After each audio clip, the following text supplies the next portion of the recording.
welcome everybody to the Inkwell Awards pre-show with Becker, Annika, and Jeff. I'm here in spirit, if not sight. Oh no, What am I, he's chop here. liver? I'm here. Yeah. Oh, well, Are you though? Am I though? I'm the only one really here. That's Bill Morrison, Oh. by the way. where? I see no bill. Waving his I hand. recognize those cuticles anywhere. You recognize those cuticles anywhere. He's going to show you his dinner here. It comes, ready? Is Bill being spicy? He is being spicy. I think he's had too many old fashions. Grr, arg. That's what that reminds me. I like the cut of his jib. I love a spicy Bill. Everyone knows this. It's my favorite Bill. Awesome. Well, thank you guys so much for joining us for the first time the Inkwell Awards have been televised, I believe. Battling salt and pepper shakers. In all its glory. All of these wonderful nominees are all getting to eat a lovely dinner before the ceremony. We just came on to talk to you guys and get you guys all riled up for the awards. Oh, Bill. Oh, no. Yeah, and if you're lucky enough to have tuned in this early, you just got to watch Bill Morrison use a salt and pepper shaker to fight each other. Yeah, that was Homer choking Bart as salt and pepper shakers. Oh, I thought it was Shakespeare. Let's not encourage him because I think he's looking for other puppets to make. So, Ken's, what's the vibe of the room? Tell us about what's going on there. Everybody's finishing up dinner. They're starting to take away the plates, as you can see. So Bob is getting ready to start the award show. I think Bob start pretty promptly. It's going to start off pretty much at 7 or 6 o'clock on the dot. It's Bill. We had Bill Morrison crossing the camera. Here, I can show the room a little bit. Oh yeah. There's bacon. Ew, he looks so fancy. I know. He does. He actually dressed up. Here's a little bit in Summer. Hi, Summer. Hi, Summer. She is not drinking alcohol, I promise. Yes, she is. Naughty, naughty. Ooh. Nice. Yeah. I like how intimate it is. Yes, very nice. It's So like as long as we got- restaurant. Yeah. So as long as we got you on today, the Inkwell Awards are happening at this is Hershey, Pennsylvania. So it's at the Hershey Con. How's that going for you? The convention itself, it's fun. It reminds me of a con you would go to in 1992. Because it's in a hotel. It's all different. I've only been to our con. There's 3 different ballrooms with artists in it and vendors and such.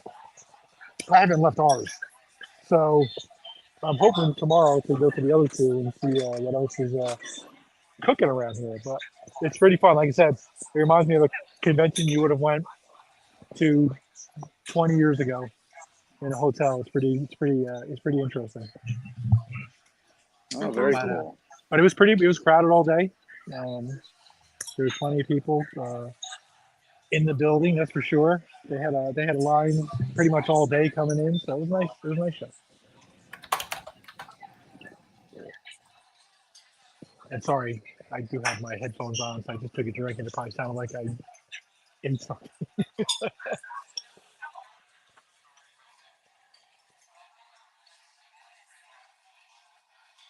Well, Annika, how's your day going? Oh, hey, we've got a comment from Facebook. Hey, gang, great meeting Ken and Bacon today. And again, thanks for always being great guests at any con. Was it really? Was it that fun meeting Bacon and I? I mean, oh, it's always fun meeting Bacon, Ken. Is it? It depends on many factors. It's really fun if he's headed downtown. Yeah, which I mean, I've seen that outfit before. That's a downtown outfit if I've ever seen one from Bacon. Mm-hmm. Oh yeah, Bacon's gone downtown. I too dressed up for the occasion because I always have my black tie on. They're all calling you Downtown Bacon with the getup. So there you go. And then Ken, it starts at 6 p.m., correct? 6 p.m. It's Bill. Hi, Spicy Bill. Spicy Bill. There he is. Hey, Spicy Bill. My favorite Bill. Wait, oh. Drinking on camera.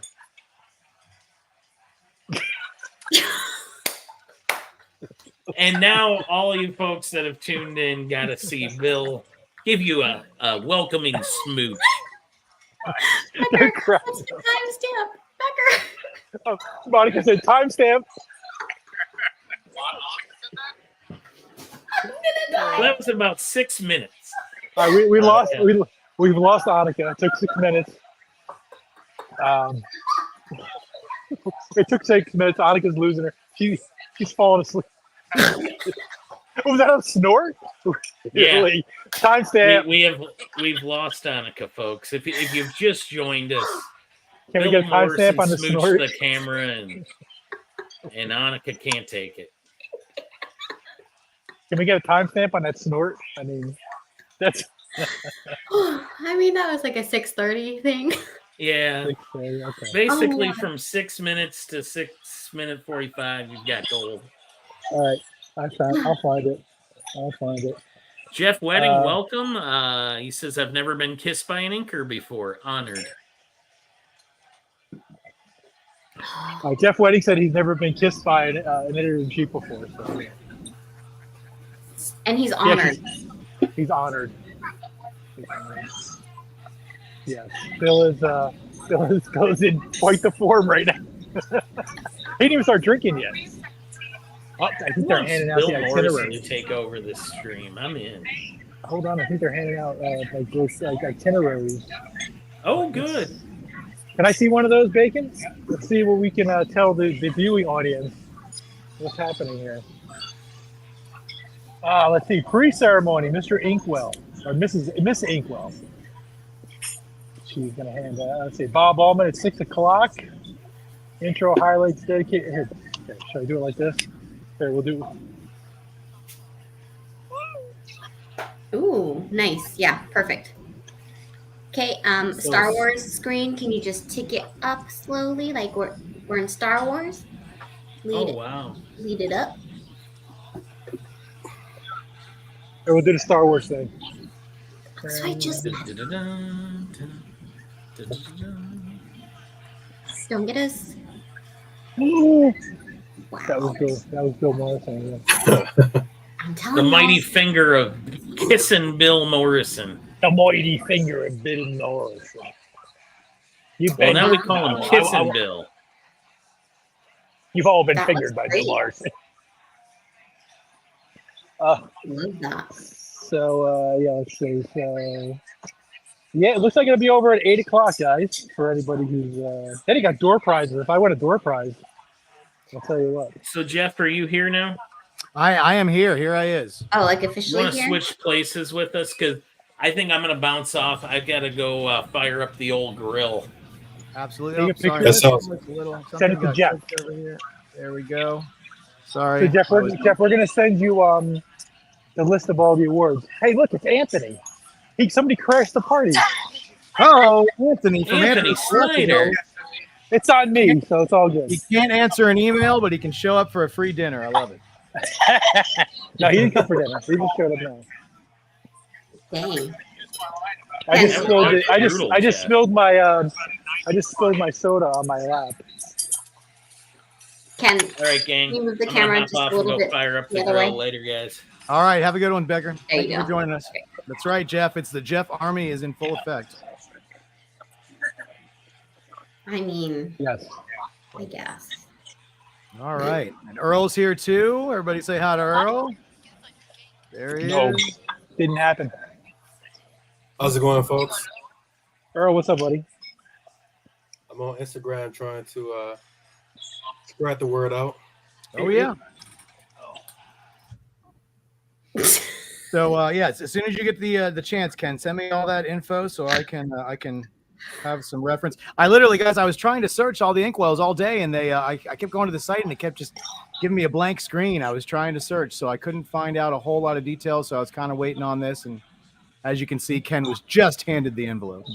So there he is, just getting handed the envelope. That's a great picture. Is my favorite. Summer sends the good pics. Summer is your favorite. I mean, isn't she everyone's favorite, Ken? You can't say that. And you can't answer that. And there's Elizabeth. Oh my gosh, Elizabeth is so cute.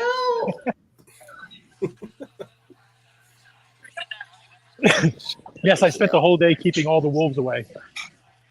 I bet. I'm sure. Well, it's hard when one of them's at the table. What do you mean one of them? Oh, I just spit out my drink back into my drink. Thanks, Ken. What's that? Who took that? Oh my God. Someone's taking pictures of me holding up. Oh, I know. I showed everyone. Yeah, I know, but I still can't see it. Why? So you're in this group. So over there, he left. There it is. Over there, that was Bob Allman and Joe, the promoter, were over there a second ago. That's right. And not only is Bob Allman, he's an inker and the Inkwell founder and director. He's a heck of an inker. He's been inking for well over 30 years. Incredible talent. Puts on a heck of an award ceremony, and we can't wait to see this thing once it gets started. So let's see. I will, since I now have the itinerary, I'll read it off to you guys. So yeah, so we're gonna get started. We're gonna have some season highlights and dedications. Gonna meet the team, and that's gonna be at the right at 6 o'clock. And then we have some internal awards at 6:20. Keith Williams will be presenting. Let's see, 5 ballot category nominees, winners. They're nice. All right. So yeah, it's really gonna get going right around. Once again, everything starts at 6, but 6:30 is really when the awards start flowing. I'm guessing, the first half an hour is going to be a nice stand up. Nobody tells jokes like artists do. So, Jeff, can you send me that as well so I can put it on the banner so people know what's happening? Yeah. Well, you said we're in the same group. Oh no, but did he send? Oh, he sent it to everybody. Sorry, I was looking at the text group with Summer's pictures. No, different one. Sorry, different one. Different group. Got it. Found it.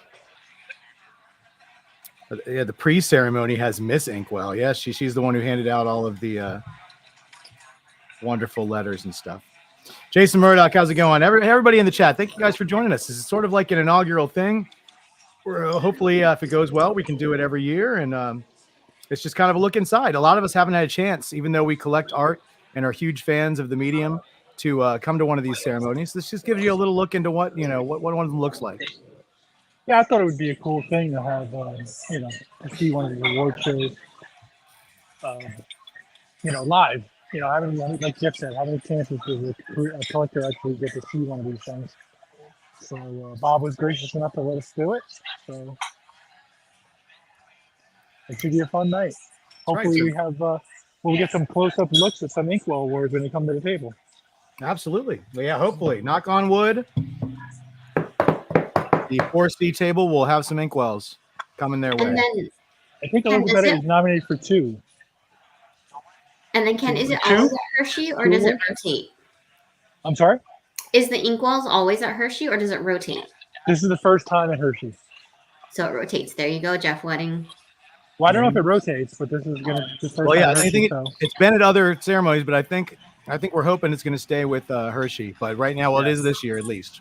So it has been with other shows, but I think Hershey made the push to bring it. So good for them and good for us.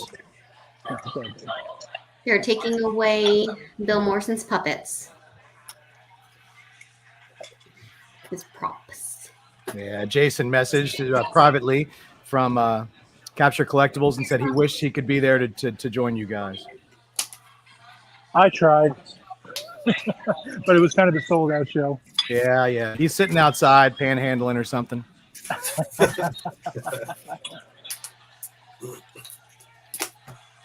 He said he was eating at a gas station. Oop, there's a bacon sighting. You can see Bacon John's still over there. There he is. And is that Elizabeth's father? That is Elizabeth's father, yes. Wonderful. Well, yeah, they both made the trek from Italy, correct?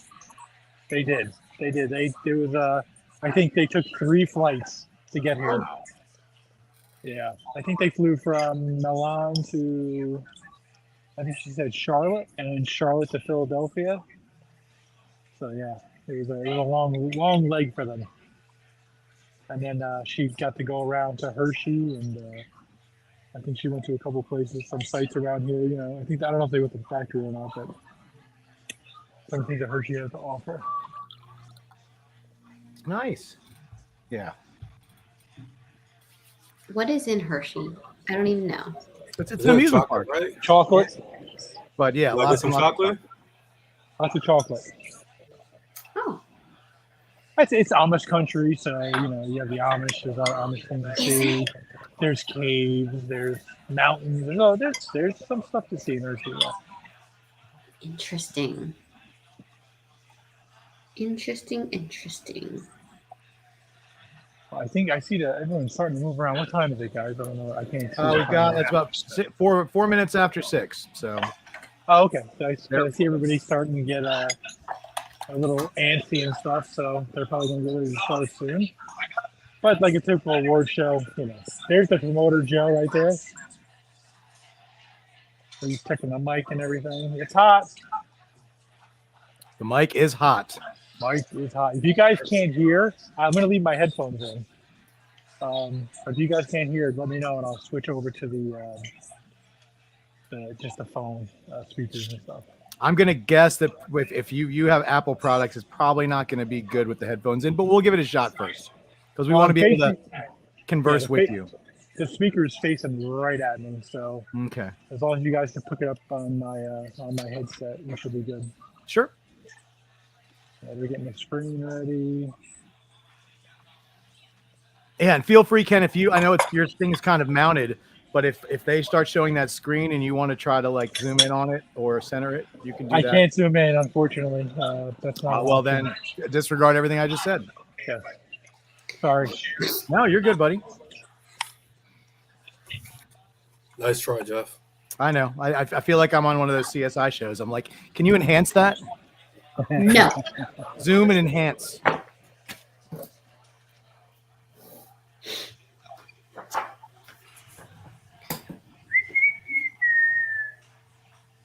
they're starting to get ready, guys.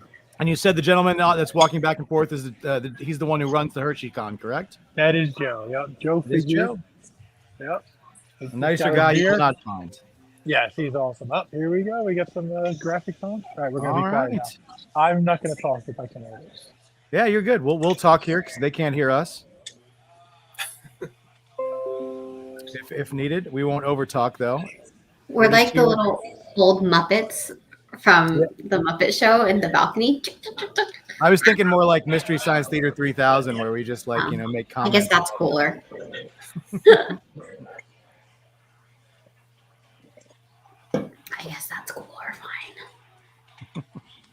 Although crotchety old man is probably closer to where I'm at. 100%. 929. I'm an old man at heart. Hey, are we in the future? Because it says September 29th. Is it 2024 or 2025? Well, it's only June. Or 2023 or 2024 is what I meant. It says 9/29/2024. Well, probably because last year it was in the awards were in September. Sounds like they're going to start. Sure.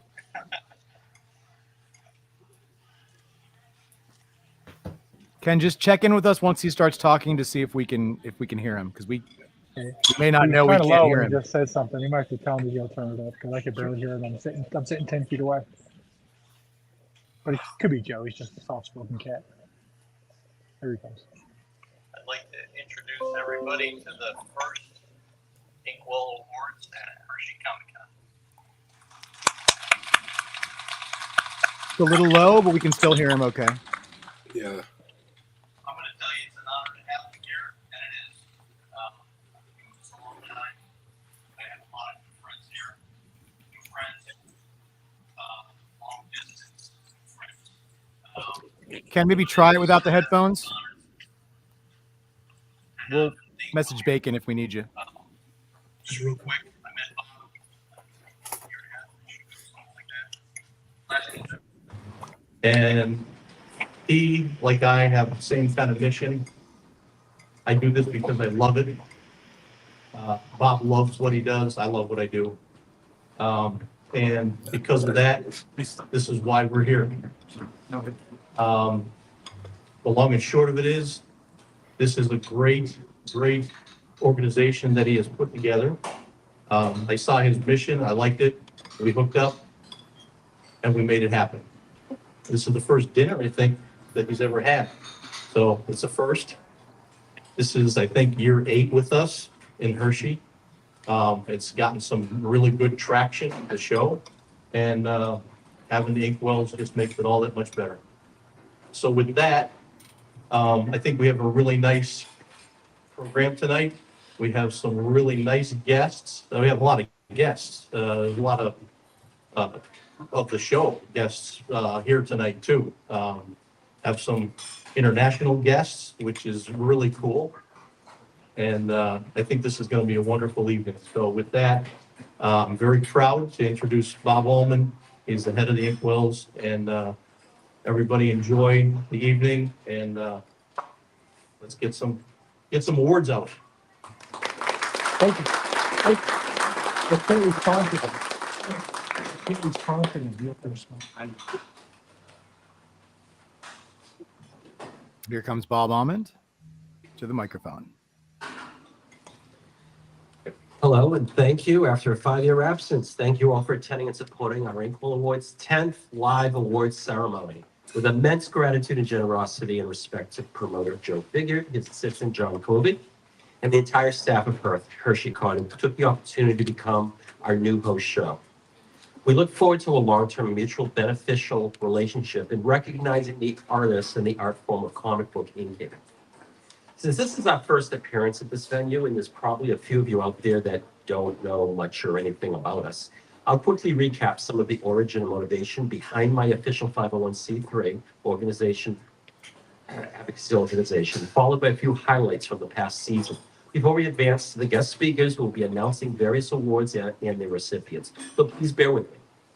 Our unique mission, the only one like it in the multiverse, is to promote the too often misunderstood art form of comic book inking. Educate the public and show appreciation for the best ink artists by recognizing them here. Ink artists, aka inkers, an artist role created solely in the comic book medium, but similar to inking vintage animation cells, were originally used at the dawn of Comic Con as a means of speeding up production. The pencil art needed to be redrawn in black ink for anything to print. Publishers would use separate artists as part of assembly line, so while one person penciled the page, another could ink on the previous one to turn out the book faster. This would allow a popular artist like, say, Jack Kirby, to do as many books as possible for the publisher for more profits. And this is partially why Jack inked very little of his pencil work.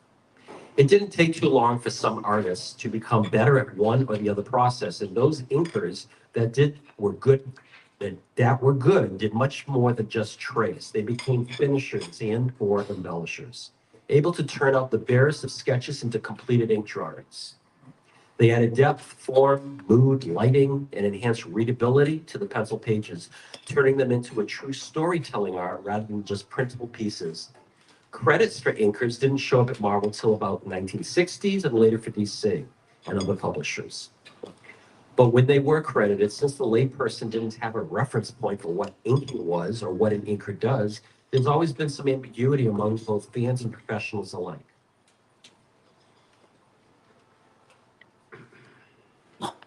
Over the decades, ink artists have been tasked with bringing out the best of their penciling partners, with both artists contributing in their own right to the excellence of the line art and comics.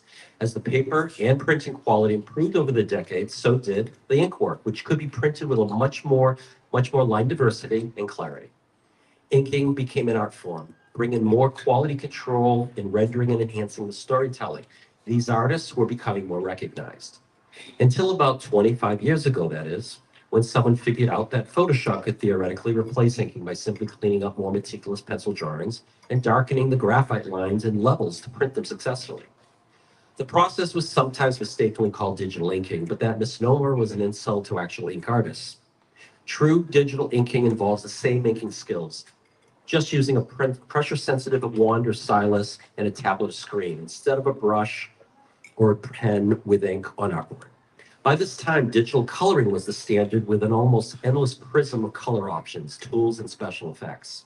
With this enormous leap from the old school flat colors, the inker could be eliminated from the process. This would supposedly save the publisher time and money, but not necessarily, since the pencil and colors had to do more work on their ends. But this altered process didn't work ultimately, as hoped, because the art often looked dark, muddy, and unclear.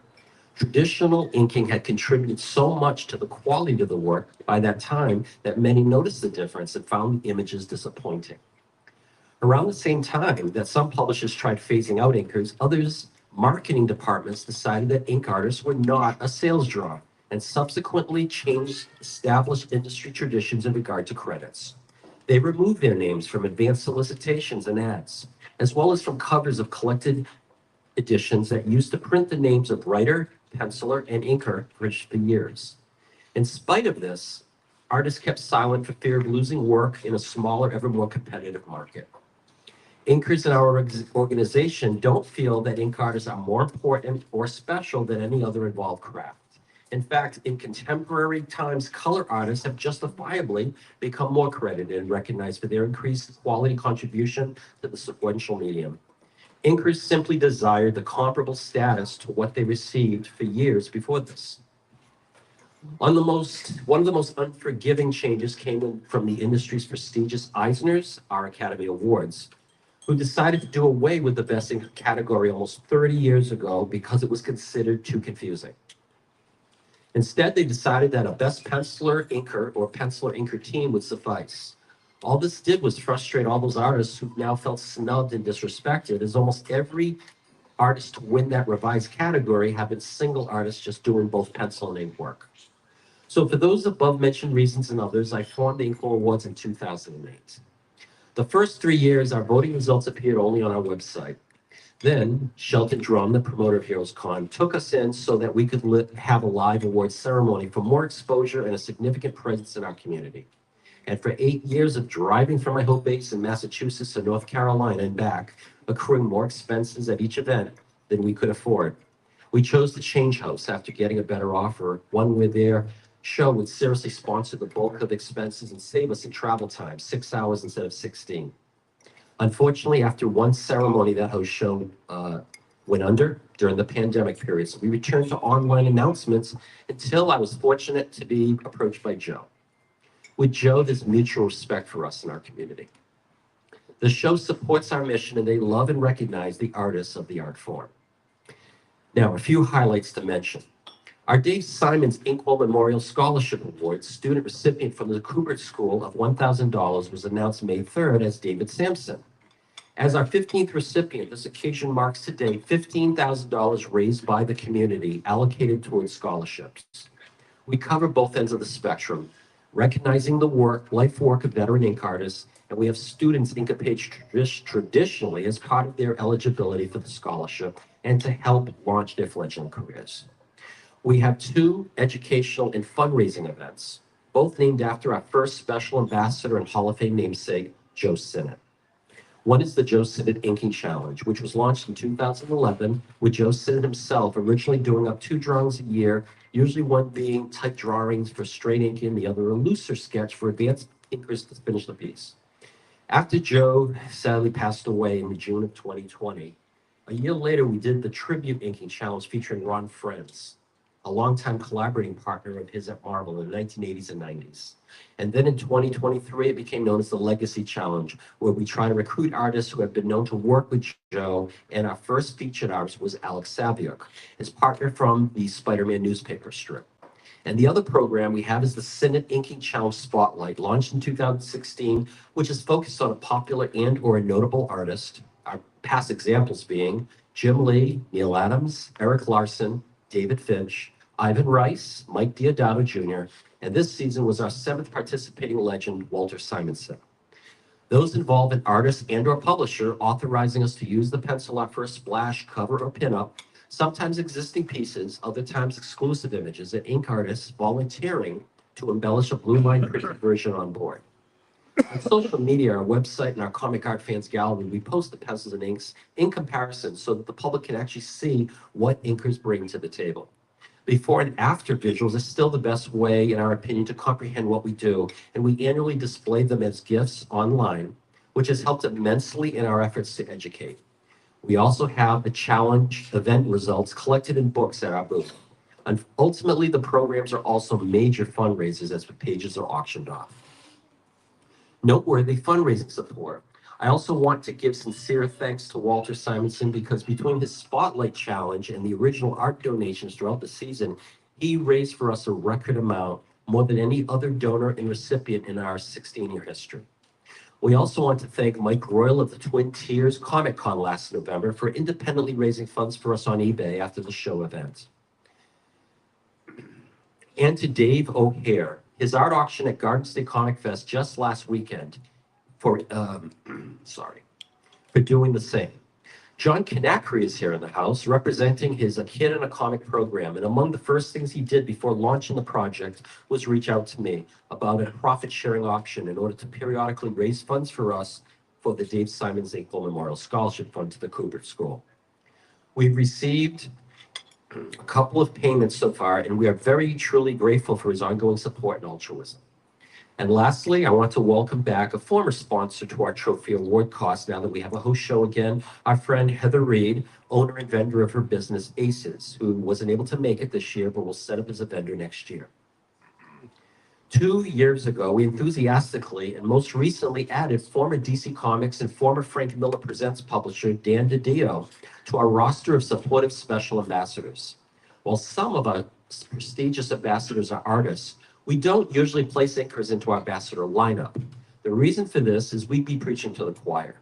Of course, many ink artists would be happy to be in that role, but a better alternative to me is having creators from all positions in our community supporting our mission and solidarity, the editors, writers, color artists, pencilers, and so on.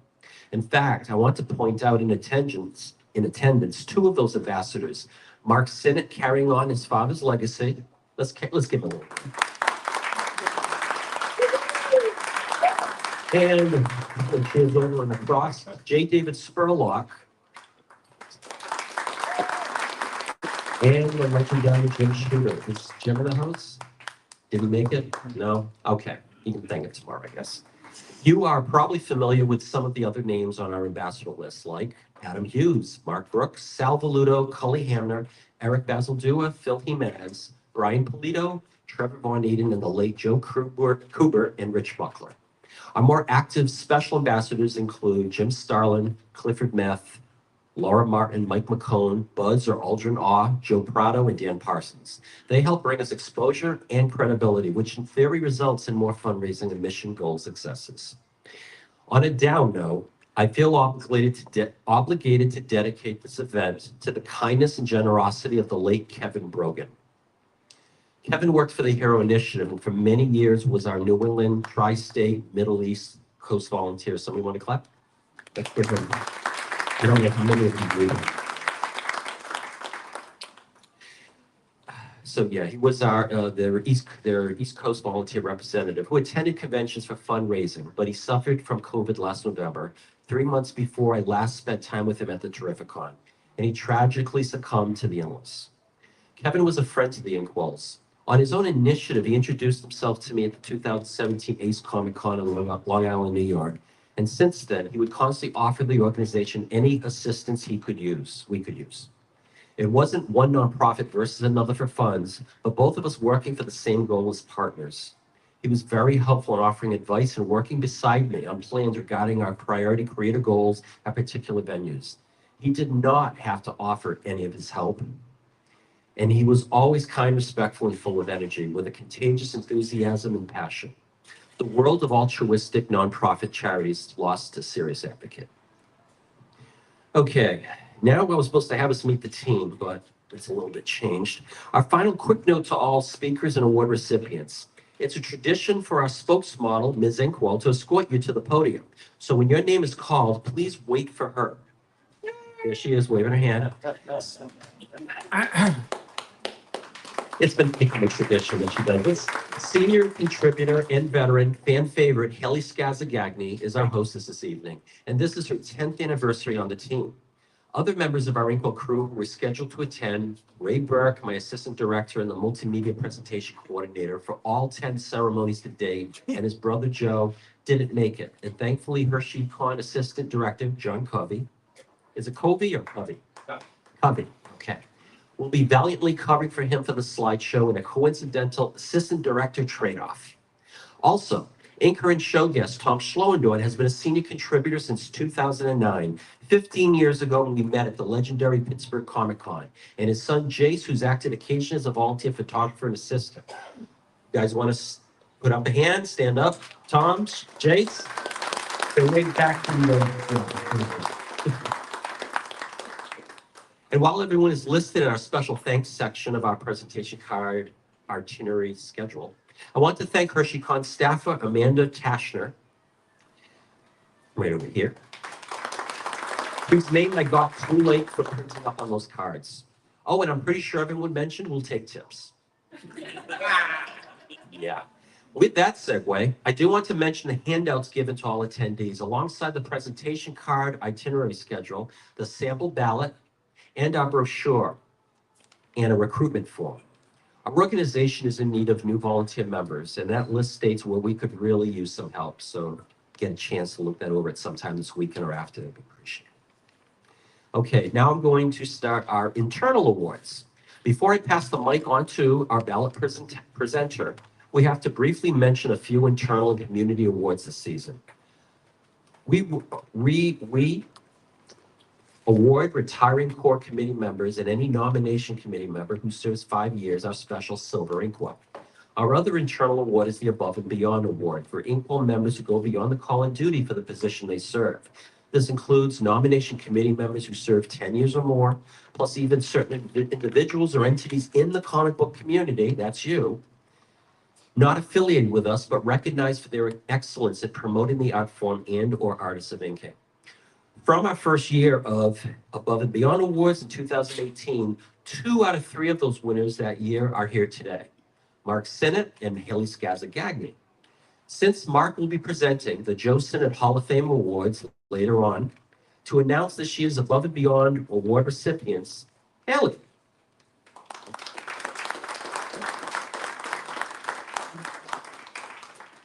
Well, good evening, all you beautiful people. It is lovely to see all your shining faces. Thank you so much for making it out. It means the world to me. So this year, we have 2 Silver Inkwell recipients. All nominators are, we have the comic book retailer of Twilight Comics, Palmer Chase, and reader/fan, Stephen Fairfield. Palmer couldn't be here, but Stephen made the drive in to receive the trophy and make a brief statement. So, Stephen, if you have a chance, please come on up and give it 2 words.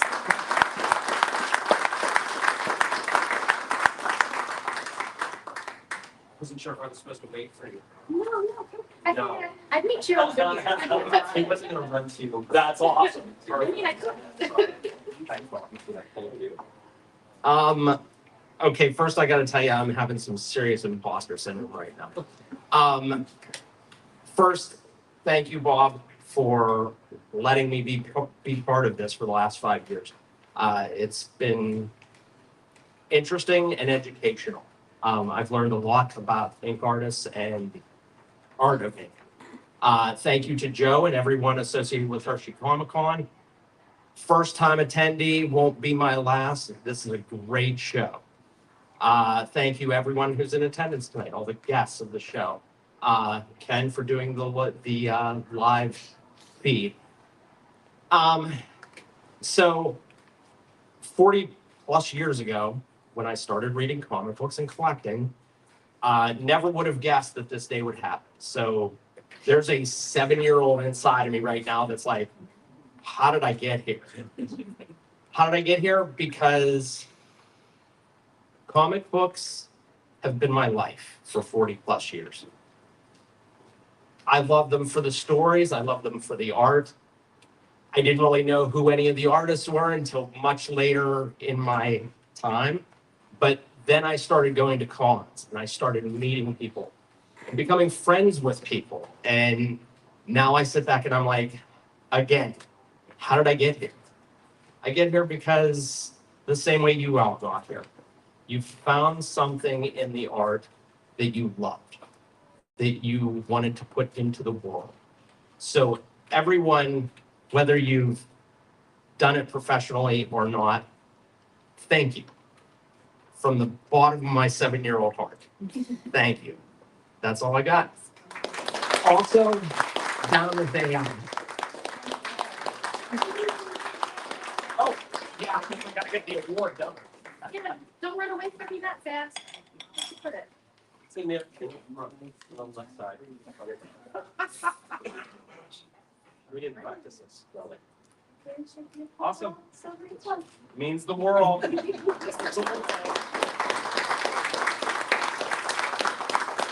Thank you so much, Stephen. Thank you. So the first 2024 Above and Beyond Award goes to Edward Harris. He is an art director and former comics director of the Phoenix Comic-Con, who has served with excellence as nomination on our nomination committee for over 10 years. The second is awarded to Jim Johnson, a writer, journalist, and blogger at Ramblings and Comics and Stuff and CBR. Also, for serving with excellence as a nomination committee member for 10 years. Our third recipient is going to be Michael Hoskin, who is a writer for the Marvel Universe handbooks and our first nomination committee member to serve continuously with excellence for 15 years. Last but not least, our fourth recipient is Mike Pascal. Mike Pascal has served as a core committee member for 10 years, and most of that as an assistant director working side by side with Bob. So longer than any other core committee member. So, I mean, we only got him a trophy, should have been a new car. But unfortunately, he couldn't make it today, but we do have a video statement from Mike Pascal.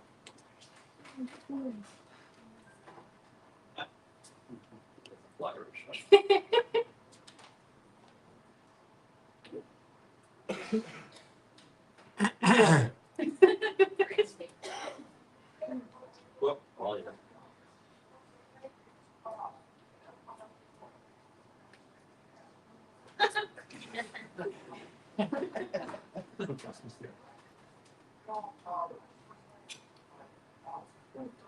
Right here. Sorry, we didn't know it would be hard to hear. Dramatic writing.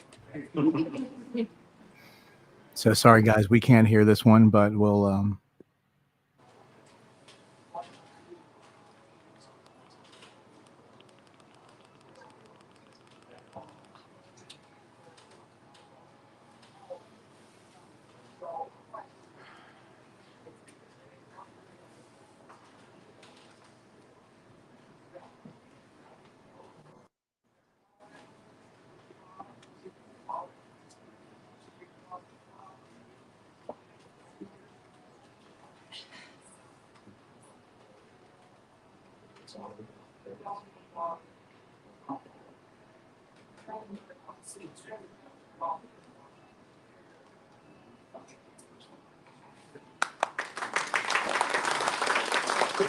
So long story short, he just said thank you very much and that he appreciates everything. I know y'all didn't hear it, but I heard some of it. He's very grateful and we can't wait to thank him in person. We should have it posted on our website and maybe it's a press release and wherever we'll write. All right?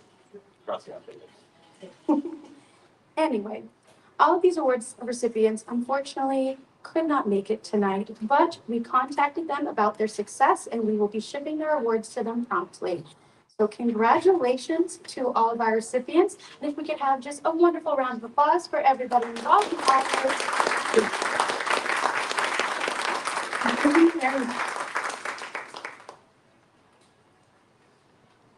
Thanks a lot, Haley. Now for our main presenter of the Ballot Awards categories and results, Keith Williams.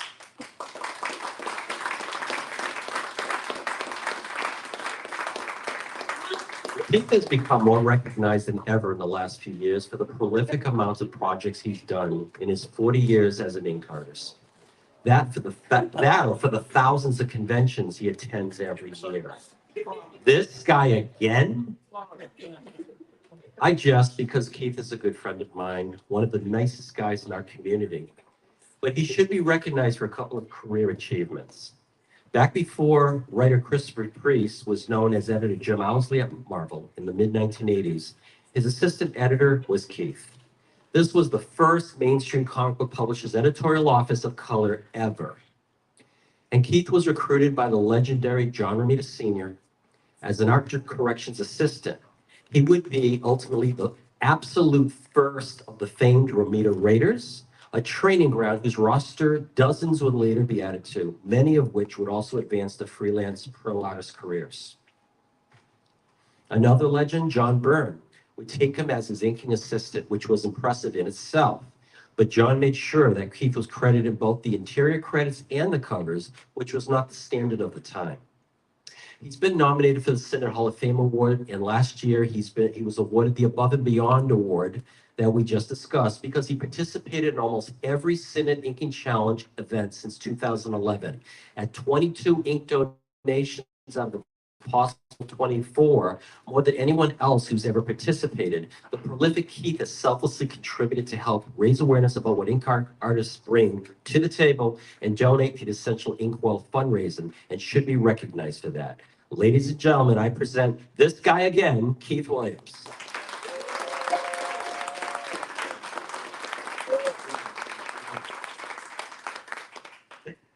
Hi, everyone.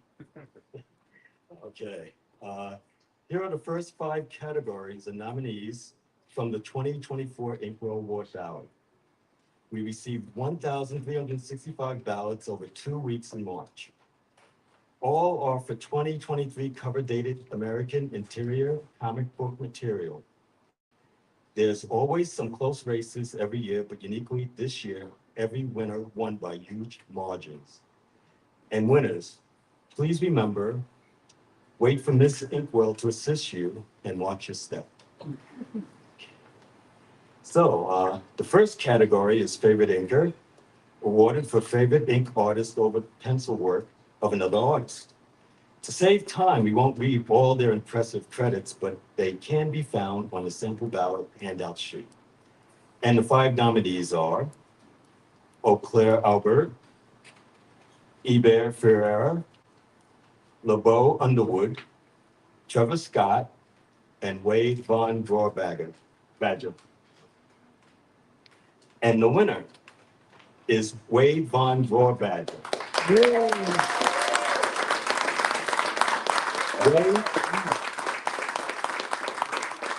Wade previously won this category in 2009 and was additionally nominated in it 5 times. 4 of those times as a runner-up in 2011, 2014, 2016, and 2022.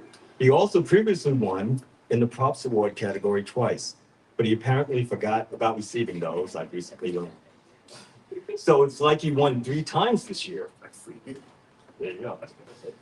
Drinks wrong way. Yeah, drinks wrong way. Yeah.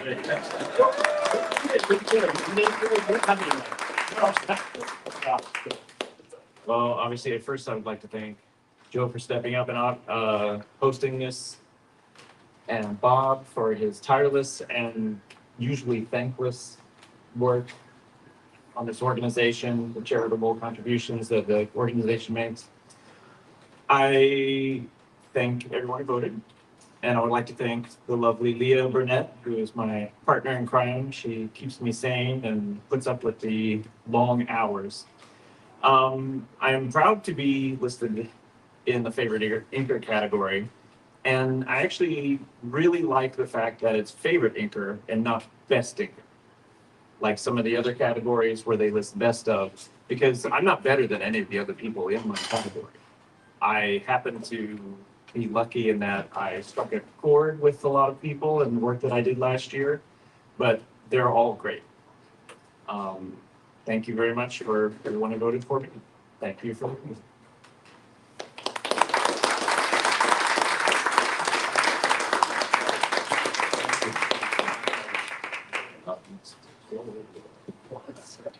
sit down.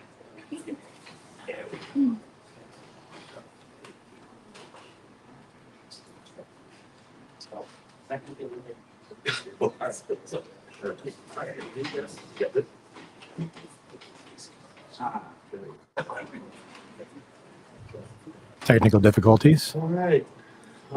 Next is Most Adaptable Inkwell Award for exceptional ink style versatility over other pencil artists. The 8 nominees are Elisabetta D'Amico, Yay! Don Ho, Jay Leaston, Yay, Jay. Danny Miki, Victor Olazaba, Yeah. Cam Smith, Jonas Trindade, and Wayne Von Broadbadger. And the winner is Elisabetta D'Amico. Oh, yeah! From Rome, Italy, this is her first win in this category. Yay! Thank you.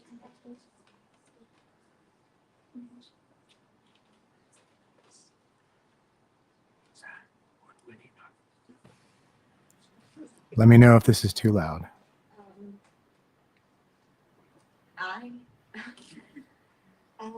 For me, it is very honored to be here. I'm sorry, I am excited, and my English is terrible.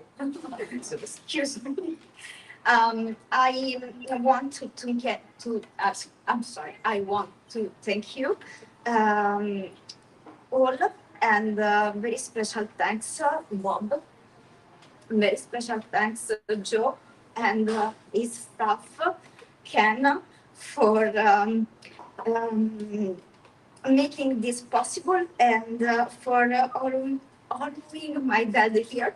And thank you so much for my dad to be here. And I hope that you and my family are proud of me. And thank you all for this. Thank you so much.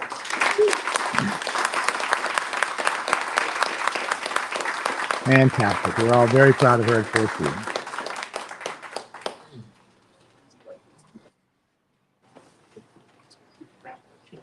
And that was an incredible nominating The class. third too. category Great is the inkers. Props Award for the ink artists deserving of more attention for their work. Since 2019, an artist candidate cannot be nominated for both this category and favorite inker, nor for props after winning favorite inker. Our 5 nominees are Elisabetta D'Amico, Adriano Di Benedetto, Anthony Fowler Jr., Mustafa Musa, and Jonas Trindade. And the winner is, for her second ballot category win, Elisabetta D'Amico. Yay!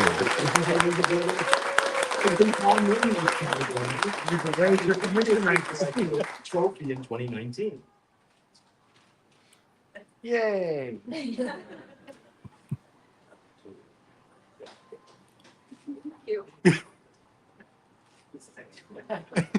Sudden enough.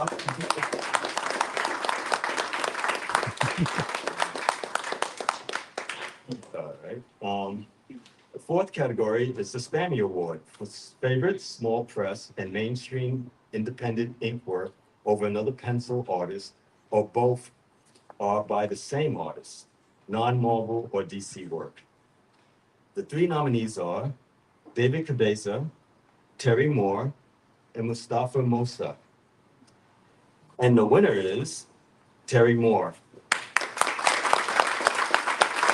Terry has never won the Inkwell before, but he's been nominated 6 times combined in both this category and the all-in-one category in 2009, 2012, 2016, 2018, 2022, and 2023 for Echo, Rachel's Rising, Serial, and the Parker Girls. Regrettably, Terry wasn't able to make it here, but he did send us an acceptance speech video and the trophy will be shipped to him.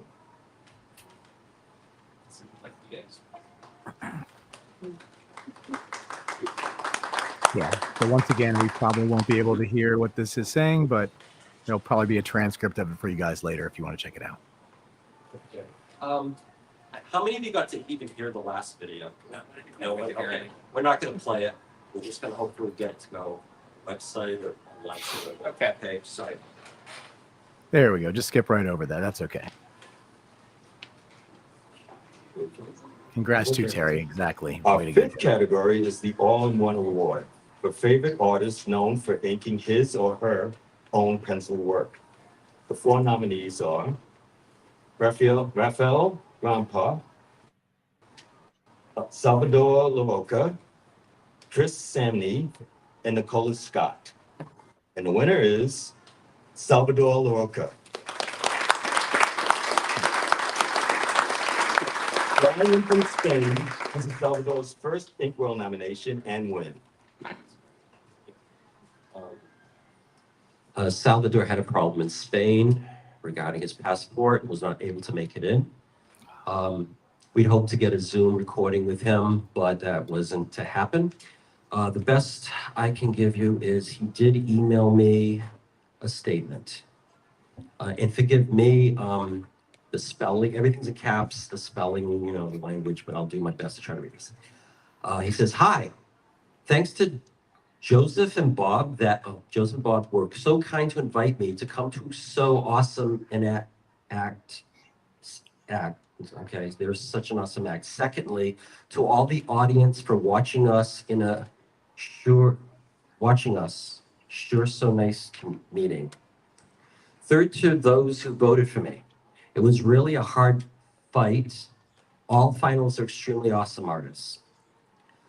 I was very happy because I never got in person an award when I was nominated years ago to Eisner's. Marvel told me, "Nah, you won't win." So I finally didn't go, and I won. And now I win such an important award, and it's the front desk of a travel company who told me, "You can't fly." As you can imagine, I feel a tad frustrated, but I'll see you all online. So I hope a big applause when you give me the award. I miss all of you. I'm sure it will be awesome. Did you make it? No? Did Salvador's agent make it to the ceremony? Is he here? Jim. No? Okay. We had the trophy I could have given him, but okay, that's fine. Okay. Thank you, Keith. You killed it.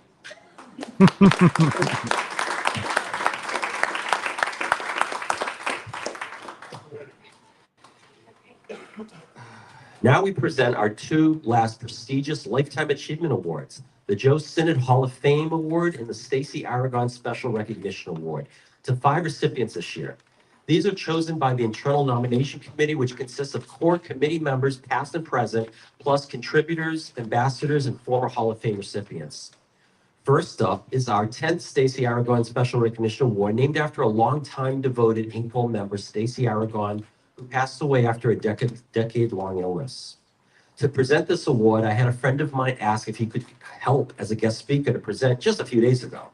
I don't think anyone has proactively asked to participate before, so stunned, I impulsively ran with it. Now we decide if I should ever trust my instincts. Our speaker is artist Jeff Isherwood. Jeff go ahead, you can applaud him.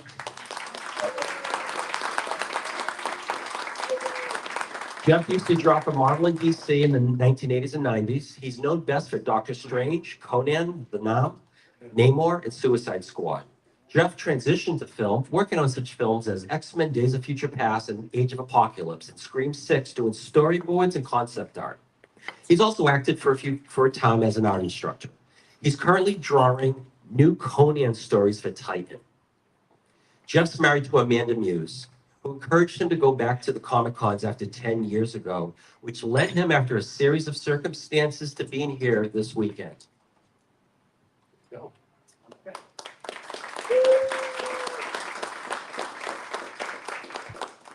Nice to get applause before I speak. Anyway. Yeah, not asking. Okay, so without further ado, the Stacey Aragon Special Recognition Award. This honor is for an inking career in American comic books of outstanding accomplishment, 25 years or less, if death or retirement occurred.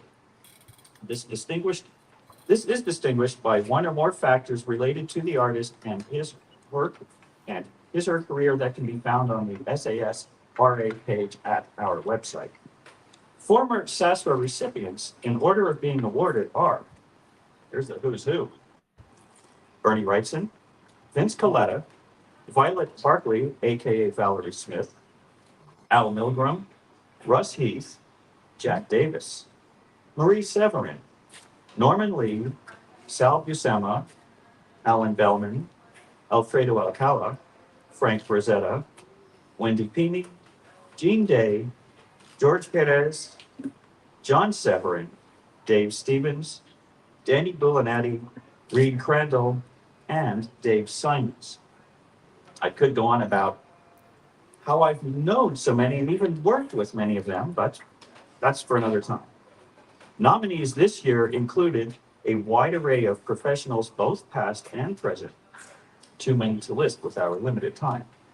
Today, we have 3 winners, of which 2 are posthumous. First, the very much alive John Tottleben, who was active from 1979 till about 2002, and is best known as the artist inker on the iconic mid-80s DC horror comic series Saga of the Swamp Thing. Along with writer Alan Moore and co-artist penciler Stephen Bissett, Tottleben helped establish a new high-water mark for horror comics and the horror genre with his moody, highly textured, and obsessively detailed approach to inking. While working on Swamp Thing, he instigated the creation of John Constantine, who continues to be a popular character, having appeared in his own title, a movie, an NBC TV series, and other media. After a 3-year stint on Swamp Thing, Tottleben went on to illustrate Miracle Man, Book 3, Olympus, again with writer Alan Moore, helping to create a modern superhero classic that boasted some of the most elaborate artwork ever produced on a superhero comic. With reprints of the original issues currently published by Marvel, Miracle Man continues to be a popular comic book series, and its influence is still felt throughout many areas of modern pop culture. Over the years, Tottleben has worked on many other comic titles, including Taboo, co-created with Bissett, 1963, with Swamp Thing cohorts Moore, Bissett, and Rick Veitch, Vermilion, The Dreaming, The Legend of the Green Flame, Ultimate Marvel Team-Up, and X-Men Unlimited. In addition, Tottleben has produced numerous painted and line art covers for DC, Eclipse, Dark Horse, Marvel, and other comic book publishers. Due to ongoing visual impairment issues, sadly, Tottleben is no longer active as a professional artist. He could not make it here today, but he did send us this brief bio and the following acceptance statement read in his absence. And as John's words, "It's such an honor to receive the Inkwell Sastra Lifetime Achievement Award. I am especially pleased to receive this award given its emphasis on the too often underappreciated discipline of inking as it applies to the medium of comic book art. Traditionally and generally speaking, the lion's share of the praise for an art job, more often than not, seemed to land on the penciler. When Steve Bissett and I submitted samples for and eventually landed the Swamp Thing assignment as a team, I fully expected that to be the case, and I was okay with that. Steve and I were just happy to have the chance to work on a book and a character that was, at the time, the only book and character 2 artists with our rather peculiar set of interests, influence, and abilities would deem a good fit. As fate would have it, a certain British writer came along and changed the game by becoming the one commanded a lion's share of attention and accolades, while also turning the industry and the medium on its head. I was okay with that too. And as fate would also have it, this artist was fortunate enough to get far more attention and appreciation than could reasonably have been expected for most comic artist inkers working on a horror monster book, even all these years later. I'd like to thank Bob Allman and the entire Inkwell crew for elevating the art of inking and giving so many inkers, past and present, the attention and respect they deserve. Whenever given the chance, I feel obliged to point out one simple fact about inking, which is this: inking is drawing. As a skill and a discipline, it cannot be reduced to a simple act of just going over the pencils with ink. The nuts and bolts of inking hinges on a solid understanding of the elements of drawing and a reasonable degree of proficiency with the tools and techniques of the trade. It also encompasses a multitude of factors, including how best to interpret the pencils, divining the penciler's and often the writer's intent, deciding what to emphasize, play down, or leave out, as well as how to handle the sometimes indecipherable graphite conniptions that occasionally crop up on a page. Ha, I got through that one already. And so on and so forth. And then managing to do all that on ridiculous deadline schedules. Who doesn't know about that? The basic math is this: if you can't draw, you can't ink. It's funny, I was talking about the process a little bit myself, and I said, he said it all right here. I don't have to. And if you are a capable inker, whether you ink your own work or that of others, choose to work in a simple style or more elaborate, or prefer an old school, bare knuckles approach or the less messy and more forgiving advantages of digital inking, then you qualify as a badass artist. So good on you. As worsening visual impairment and misbehaving retinal cells have made producing artwork a mere impossibility for me, I am grateful that I got in a pretty good shot when the getting was good. And just as importantly, I'm happy that so many other younger artists continue to make vital, creative contributions to the medium in general, and the craft of inking in particular, even if I can no longer see the work well enough to fully appreciate and enjoy it. I'd like to accept this award by paying tribute to 5 people in particular. First, to Neil Adams, whose work in the early 70s lit the comic book artist fire for me. To Len Wein and Bernie Wrightson, who fanned those flames in so many ways, including their co-creation of a character that has profoundly impacted my work, career, and life. To Joe Kubert, who created a school where I and many others were shown that it was possible to make the dream of drawing comics a reality, and where I would meet and form lifelong friendships with fellow artists, Steve Bissett, Rick Veitch, Tom Yates, Tim Truman, and many others. And lastly, to Harry A. Chesler, the comic book packager who, in 1938, gave an 11-year-old Joe Kubert his first job sweeping his shop and erasing pages for the many now legendary artists who sweated away at the drawing boards during the ripe beginnings of the Golden Age. 40 years later, Harry Chesler gave me my first real art job when Joe recommended my 20-year-old cocky hotshot artist self for a pet project Harry had in mind, illustrating the Rubaiyat of Omar Khayyam. And that's a long story on its own, one best saved for another time. To everyone who was involved in the nomination and selection process for this award, thank you.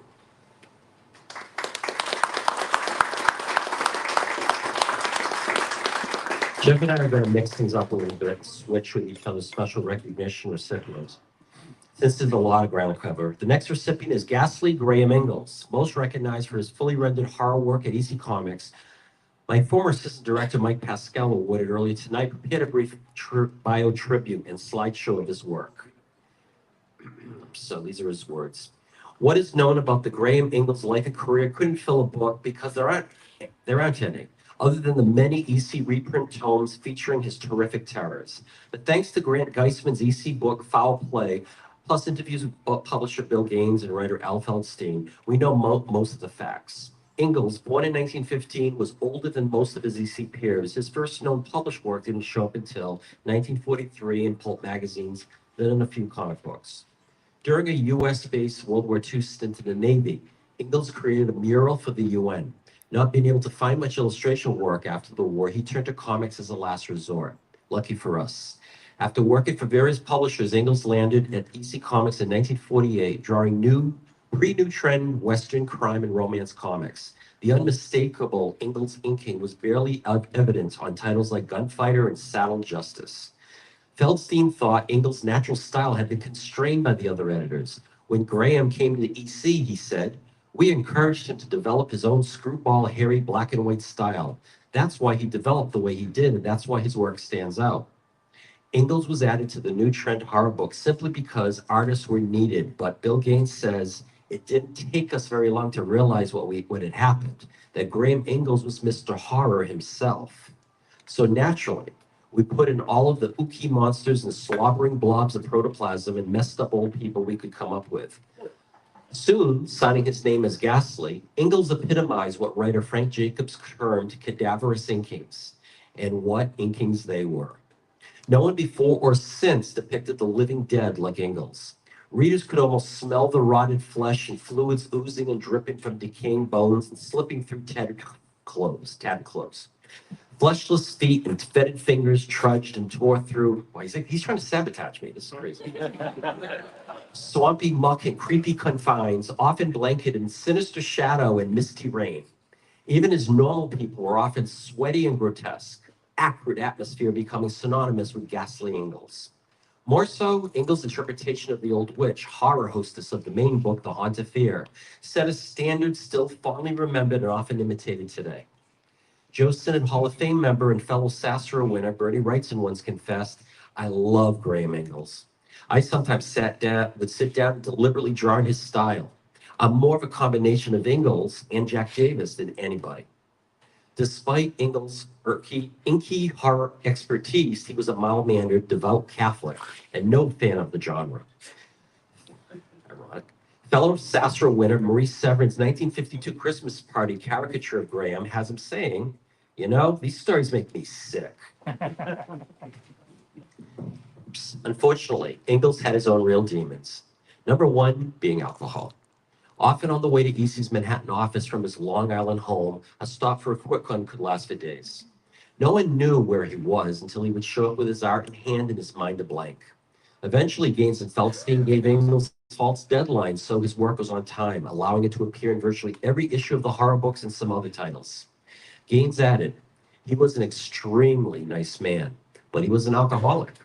One thing I'll say about him is that no matter what dreadful business he was involved in, and most of the times we didn't know, he never lost a job and he never got a job dirty." Ingalls loved painting in oils, which explains the painterly quality of his inks. When the new trend titles died due to government social industry backlash, Ingalls contributed art and illustrations for EC's short-lived New Direction and Picto-Fiction titles. Once those folded and EC published only Mad, Ingalls could not find work. He ended up teaching oil painting out of his home, and fellow EC pal George Evans had Graham ink his pencils on Classics Illustrated. After some stories for the Catholic Guild's Treasure Chest title, the artist quit comics before the 1950s ended. He eventually landed a teaching by mail gig at the famous Artist School. Then, in 1962, Ingalls literally disappeared for nearly a decade. Not even his family knew where he went, or even if he was alive. Finally, in New York's 1972 EC Fan Addict Convention, Gaines revealed that Graham was alive, happy, and living in Florida. Ingalls was voted favorite EC horror artist. In 1978, Ingalls wrote to Gaines, "I am not a total recluse, but avoid public contact as much as possible, particularly relating to my past. I would regard any intrusion with great hostility." While he had very fond memories of Bill and the EC gang, Ingalls had no love for and wanted no contact with the comic book business or its fans. He was teaching painting again. One of his students, Ann Taylor, became a successful painter. Her website said she discovered Graham, who had left the North to live in the coastal town of Lantana. Later, she would learn that Graham was the famous illustrator of the Red Witch for the Tales of the Crypt. Graham Ingalls began painting fine art portraits and a series of large oil paintings portraying early South Florida history, and was inspired by his work to paint the homeland she loved so deeply. Finally, in early 1989, historian and first EC reprint publisher Russ Cochran convinced Graham to create oil paintings of the Old Witch to be sold at auction. Four of them, along with 10 smaller studies sold from 1989 to 91. Russ had even persuaded Ingalls to be interviewed, with the stipulation there'd be no questions about his past, only his current work. But sadly, Graham found out before any of the interviews that he had advanced stomach cancer and passed away a couple months later, in April 1999 at the age of 75. He left behind an incredible, complicated legacy of inked and painted wonders, both delightful and disturbing, an enigmatic life, a legion of diehard, devoted fans, and many dedicated students who continue his legacy. His Stacey Aragon Special Recognition Award is as deserving as it is overdue. Graham Ingalls will be enshrined forever as one of comics' greatest ink masters. Jeff?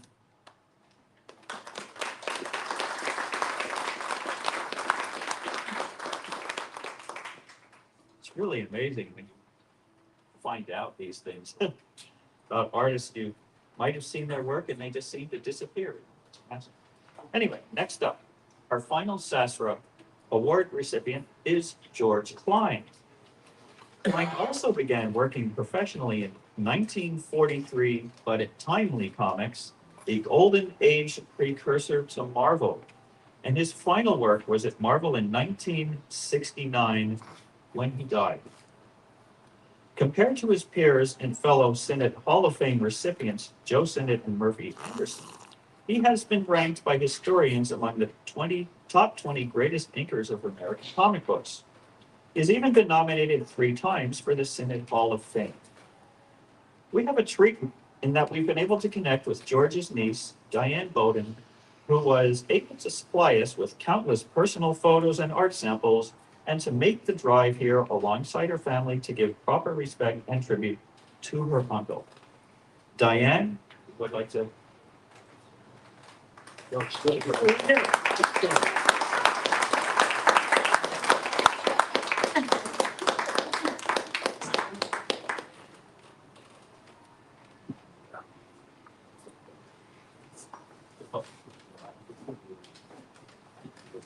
Thank you. I don't think I've ever been called a treat before. Yeah, you're right.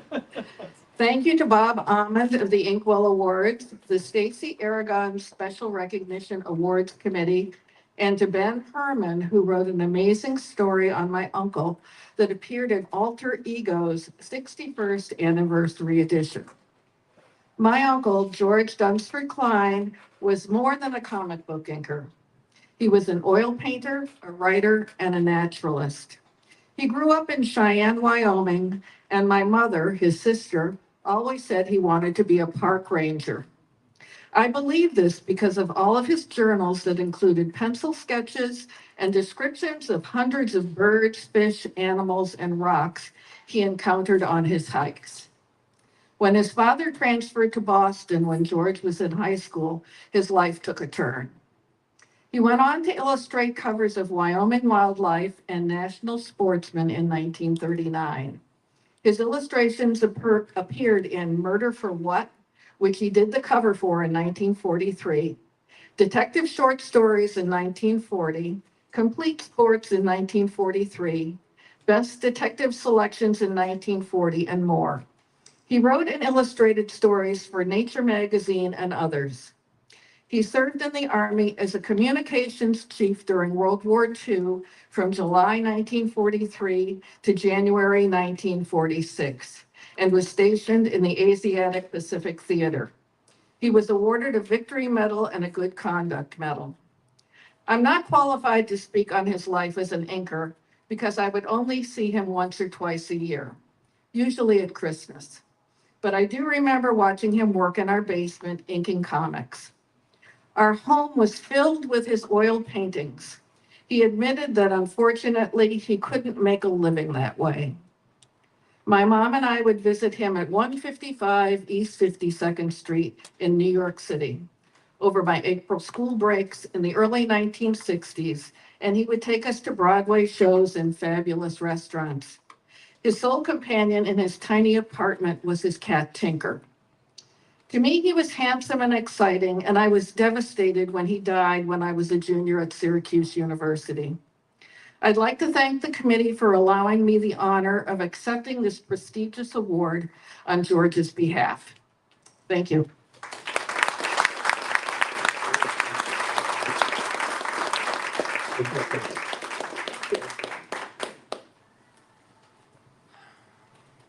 Thank you so much, Diane. Thank you, Jeff. And finally, we present the 2024 Joe Sinnott Hall of Fame Award. It is for an inking career in American comic books of outstanding accomplishment, lifetime achievement, 25 years minimum, producing 50% or more inking from their output, with 2 winners chosen annually. This honor is also chosen by the Internal Nomination Committee.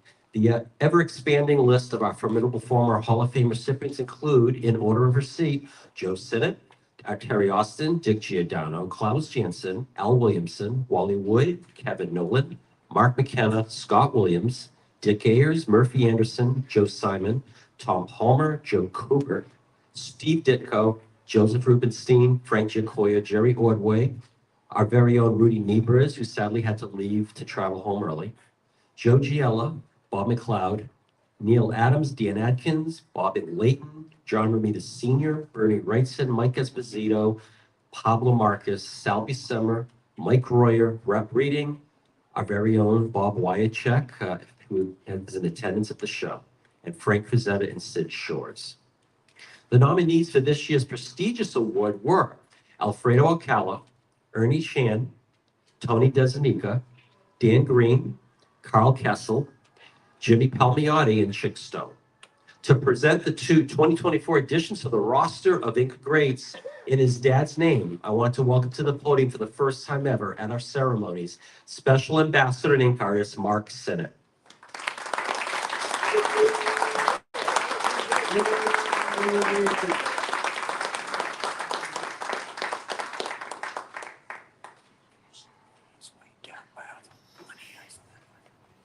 Mark's an incredibly sweet man, and I had the privilege of talking to him several times. Great guy. First of all, I want to thank Bob for putting on such a and hosting such a wonderful event. It's a long time that I wanted to do this, and I'm finally here. And also, I want to thank Joe for putting on such a wonderful show. Thank you, Joe.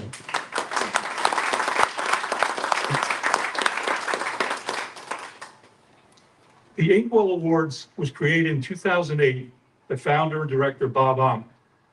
This organization was formed to promote and educate on the form of comic book inking. Each year since its inception, it would commemorate the talents of the best inkers in the industry for their work and contributions. 2024 marks the 16th year of this great organization. Early in 2008, Bob Ament would approach my dad, Joe Sinnott, about an idea that he had for an upcoming Hall of Fame award. This award would recognize the truly best inkers in comics for their lifetime achievements. The Inkwells would want to honor Joe by having this award named after him to celebrate the long careers of the greatest of these comic book inking legends. My dad was not only humble, he was also very proud of this. There have been 34 outstanding inkers inducted into the Hall of Fame since it began in 2008. This year, we are pleased to add 2 more fine inkers to that list, Ernie Chan and Chick Stone.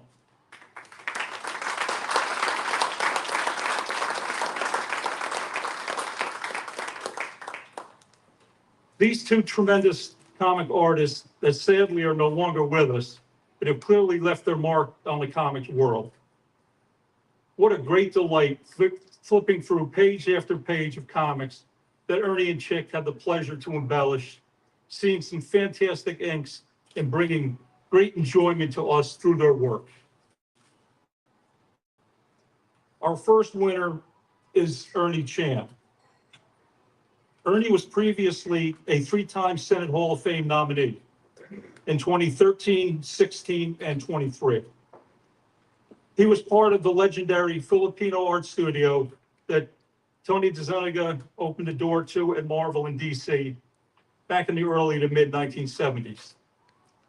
Other members of that studio to win an Inkwell Lifetime Achievement Award include Alfredo Alcala, Danny Bulinati, and Rudy Nebrius.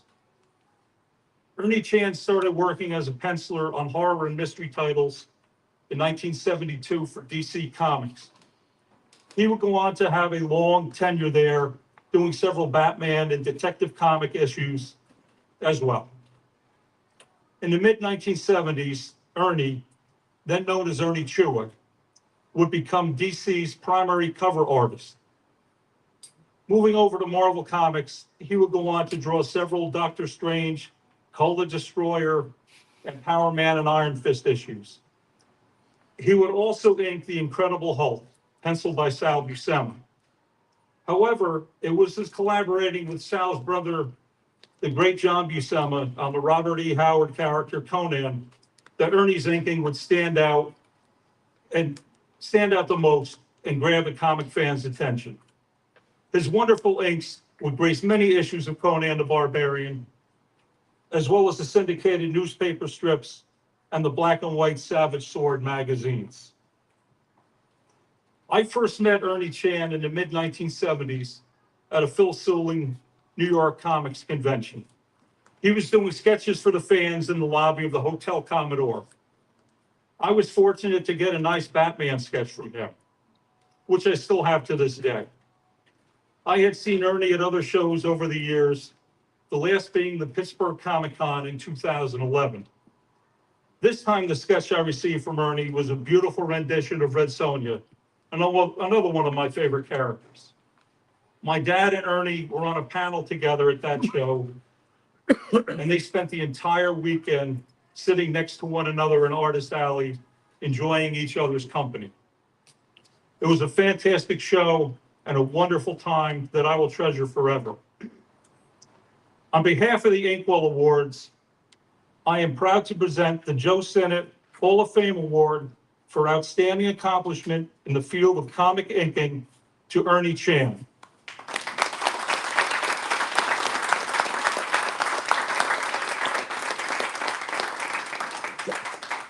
Accepting the award for Ernie is his daughter, Cleo Ogg. Cleo?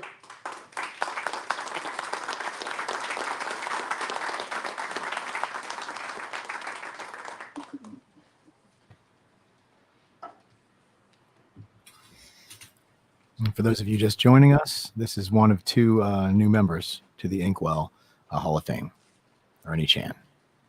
I know what you all are thinking. Same face, just blonde hair. It is a great honor and privilege to be here today to accept this award on behalf of my dad. My name is Cleo Ibe, his second child, and I've been a silent wallflower to this community of bright and talented artists since birth. I watched my dad laugh and converse and work beside his fellow artists at various California Comic Cons. I was a kid grabbing coffee for him throughout the day or worrying I'd have to handle money if someone bought something while he was in the bathroom. I used to sit with my dad at home while he worked and watched him build and rebuild his brushes exactly the way he wanted them. Then he'd work with the ink to get the viscosity exactly the way he needed it. Then when he'd get started, I'd watch him turn his paper every which way as he brought the art to life and produced page after page of Conan. He was a workhorse. He didn't talk while he worked, but fun fact, he needed and almost thrived off of lots of background noise around him. His office mind you, this is the late 80s, early 90s, had 2 CRT TVs and stereo, all of which were usually on in a couple different languages sometimes. It was pretty neat. This trade and community meant the world to him, and it was his ultimate life passion. He absolutely loved these Comic Cons, interfacing with fans and catching up with old friends.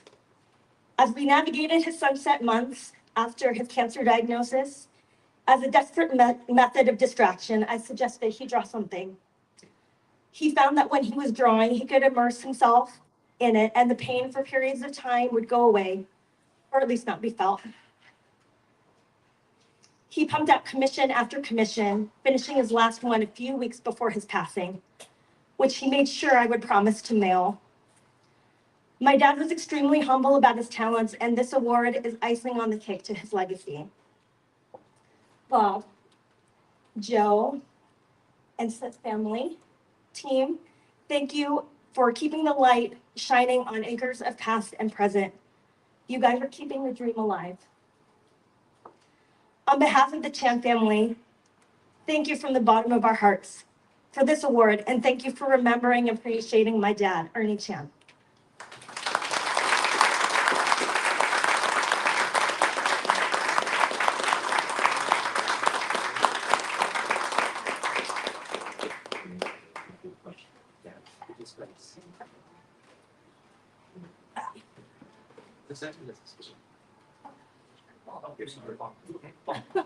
Oh.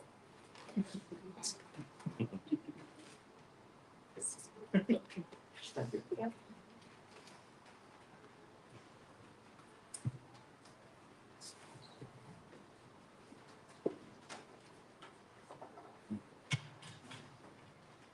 Next is our second Senate Hall of Fame award recipient, Chick Stone.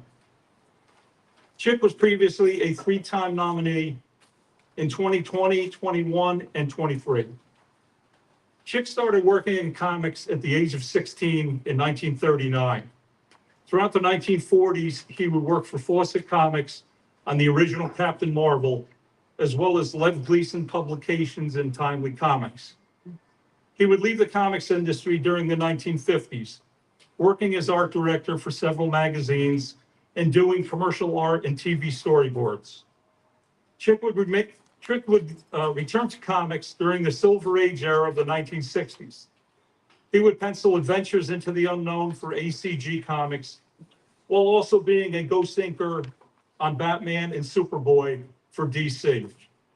It was at Marvel Comics, however, where he would find his greatest success, inking the legendary Jack Kirby on the X-Men, Thor, the Avengers, Captain America, and several issues of the Fantastic Four. He also would ink many covers during this period as well. During the 1970s and 80s, Chick would go on to have a long run working for Archie Comics. I never had the pleasure to meet Chick Stone. I do know that my dad had met him a few times. I think perhaps it was at some of the comic conventions held in New York City in the early 1970s. He said that on those few occasions, they were enjoyable and held fond memories for him, as they had a great time talking about comics and its creators in the industry. On behalf of the Inkwell Awards, I am proud to present the Joe Sinnott Hall of Fame Award for outstanding accomplishment in the field of comic inking to Chick Stone.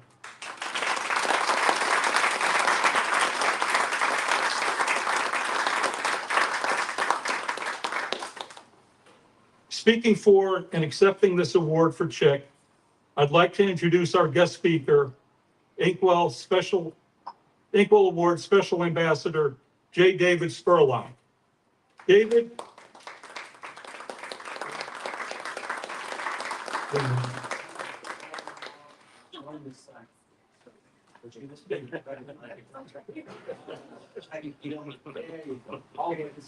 Okay, we're gonna have to. Thank you. Yes, thank you. David is an award-winning author, historian, educator, creator, rights advocate, documentary filmmaker, and associate to Star Talents Frank Frazetta, Basil Gogos, Neil Adams, Jim Stranko, Joe Kubert, Carmine Infantino, Julia Schwartz, Wallace Wood, and Dan Atkins. David?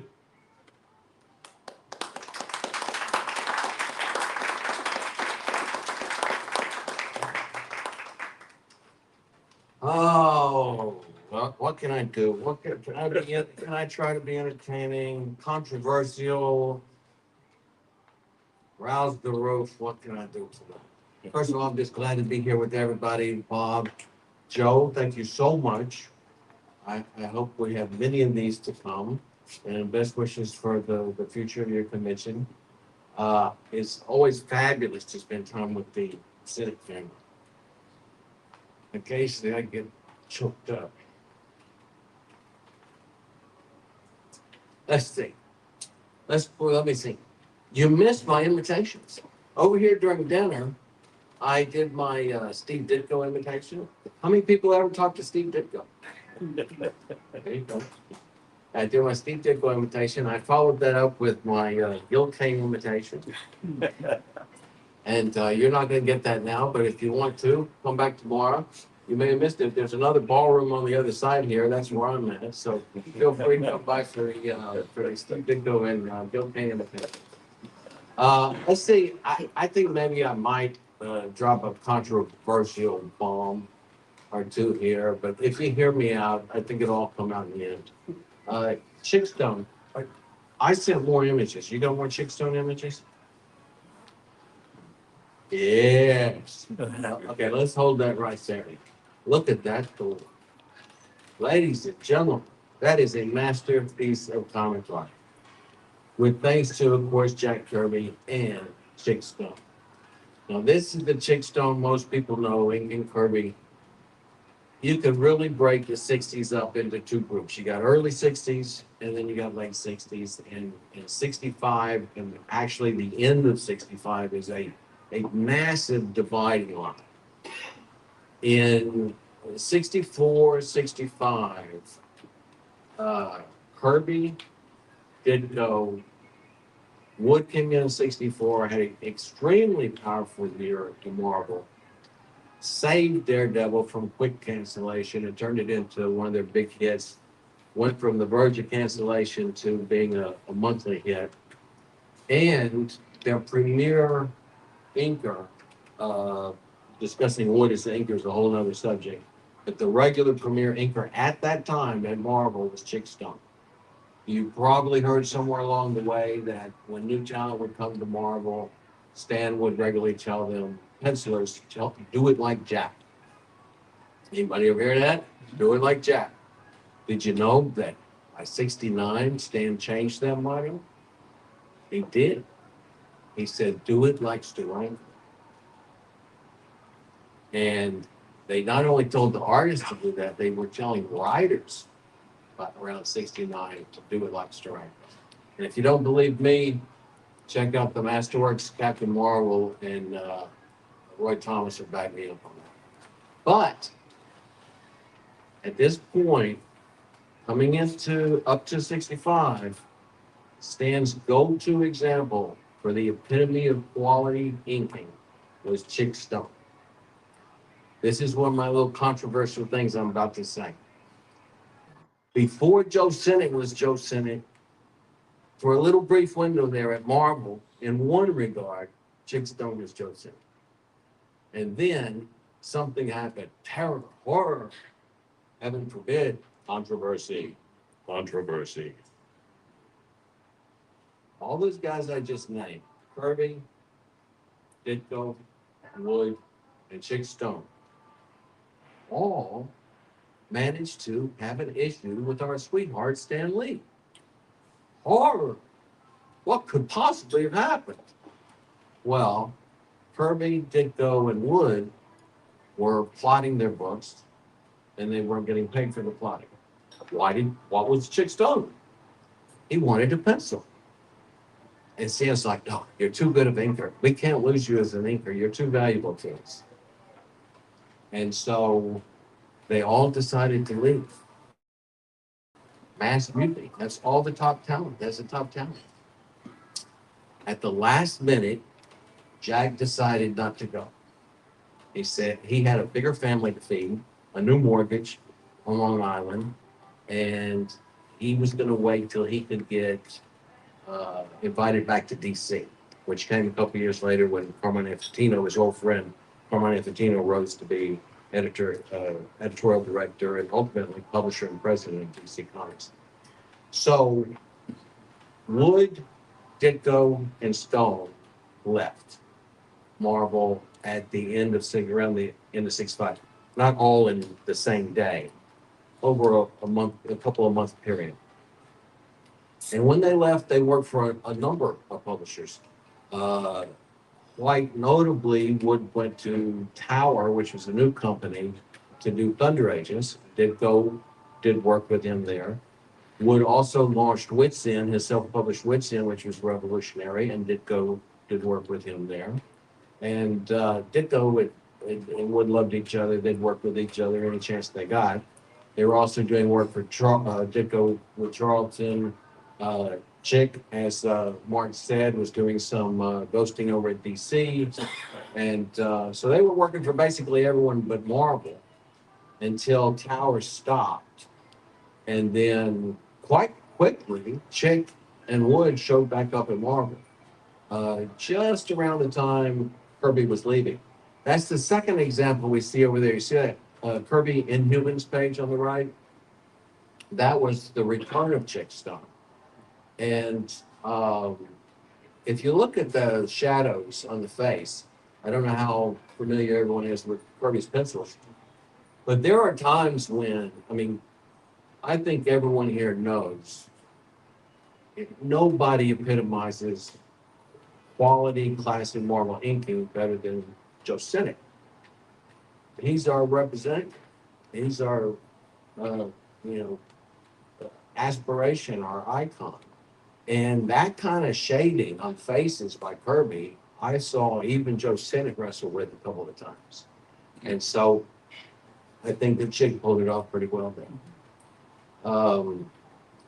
So that's my little thing about Chick Stone, but I'm going to pull a little surprise mention. There's a friend of mine that's here.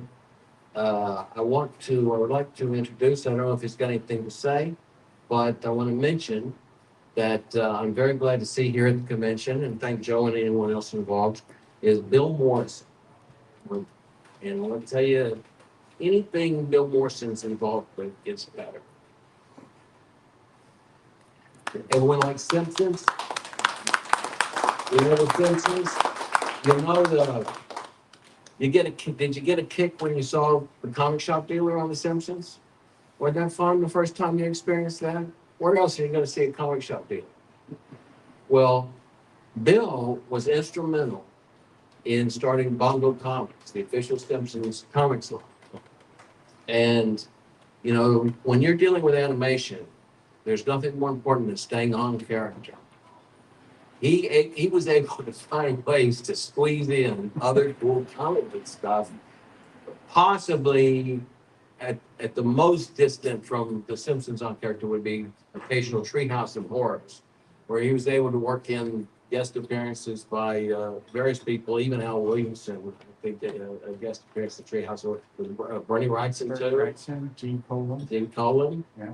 And so also Bill has been very involved with the National Cartoonist Society and Mad Magazine, and also with the Eisner Awards. So I'm very happy that we have with us tonight Bill Morrison. I hope he's got something nice to say to us. Please come up.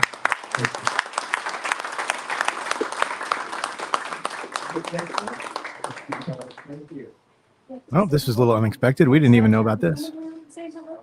I was hoping I would. If he's good enough for Mad, the National Cartoonist Society, the Harveys, and the Simpsons, he's. I think we should give him at least a minute or two. Thank you, David. My name is Bill, and I am an inkaholic.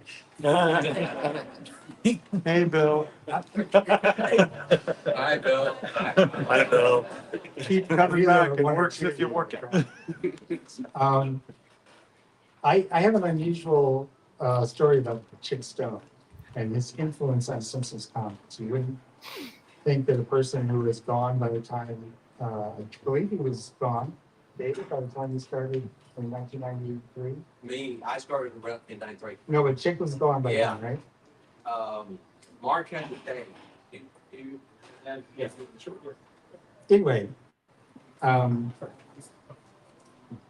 so when we started doing Simpsons comics, we had a mandate, an editorial mandate to make the comics look as much like the TV show as possible.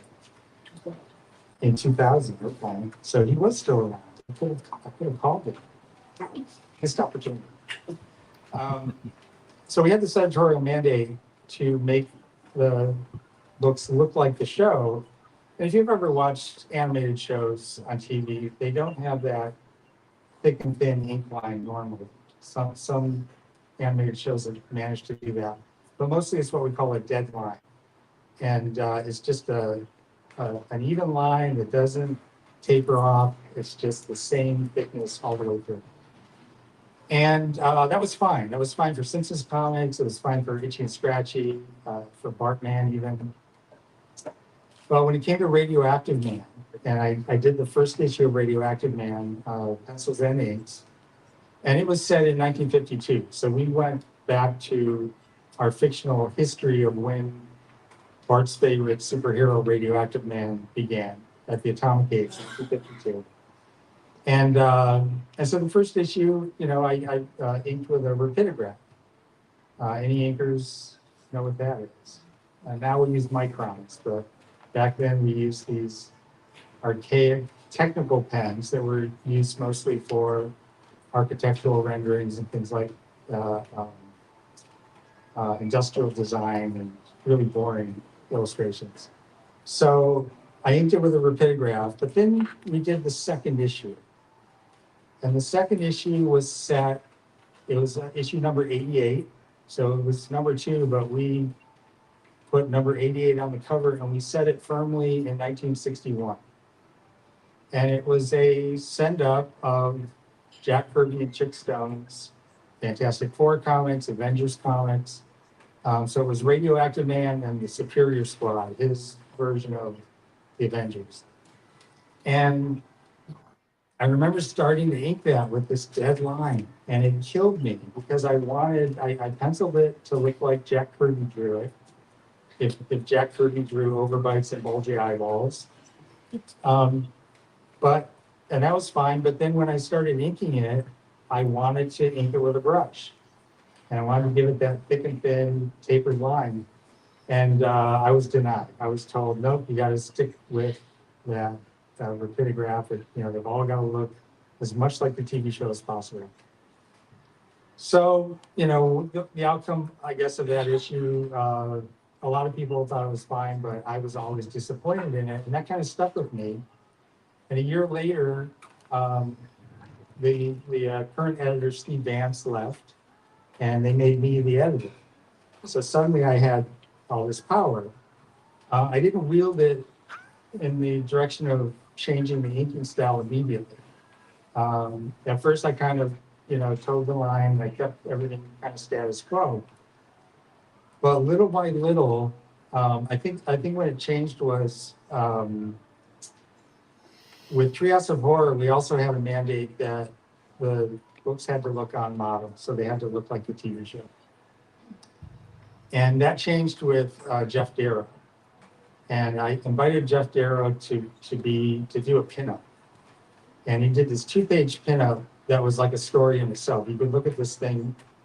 It was like these aliens invading downtown Springfield, shot from above. And you could look at it for an hour and still see little things happening on rooftops and down on the street. But he did it in his style, so it had a little bit of a different ink line. And I was nervous, but everyone looked at it, including Matt Groening, and people loved it. And Matt said, "Hey, this is great. We should let artists do their own thing more. Let them, have them draw in the Simpsons style, but also put some of themselves in." And he had 2 rules. One was you had to keep the bulgy eyeballs and no chins. So everyone had to have the overbite and the bulgy eyes. But beyond that, people could exercise their own style. And that was when even whenever I would ink a cover, I would get my brush out. And I started doing that thick and thin classic line, like, Chick Stone, like Joe Sinnott, and the inkers that I admired growing up. So what that did was it opened the door for people like, we had a cover inked by Jerry Ordway. We had a cover inked by Mike Royer. Mike DiCarlo is one of our regular artists, pencil and maker. And Andrew Peafoy, yeah.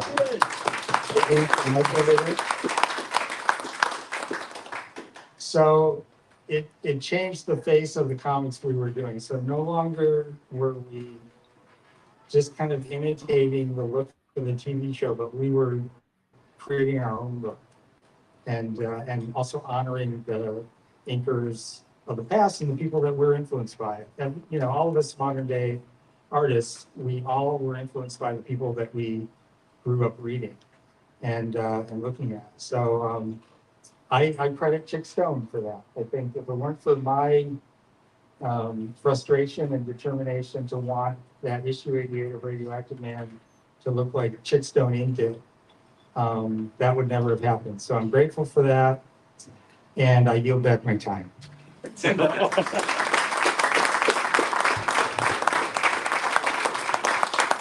I want to add just a couple more words. I kind of set it up earlier, and was that about this bridge between 65 and 66. So a fabulous momentum built up over 65 with Kirby, Ditko, Wood, Chick Stone, and then all of a sudden, those guys were gone except for Kirby, and while this big momentum of sales had gone all through 65, sales are picking up at Marvel. So suddenly at the end of 65, beginning of 66, is really an explosion where all of a sudden there's a lot of hiring. I don't know if you realize it, but if you've gone to the Marvel offices when the office, actually there were 2 rooms, that's the offices.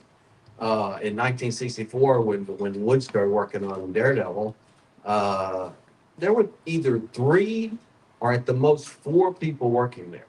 Stan, Flo. Shortly after, around the time Wood came in, Maurice Severin came in, and then you got who was the production man? Saul Brodsky. Saul Brodsky.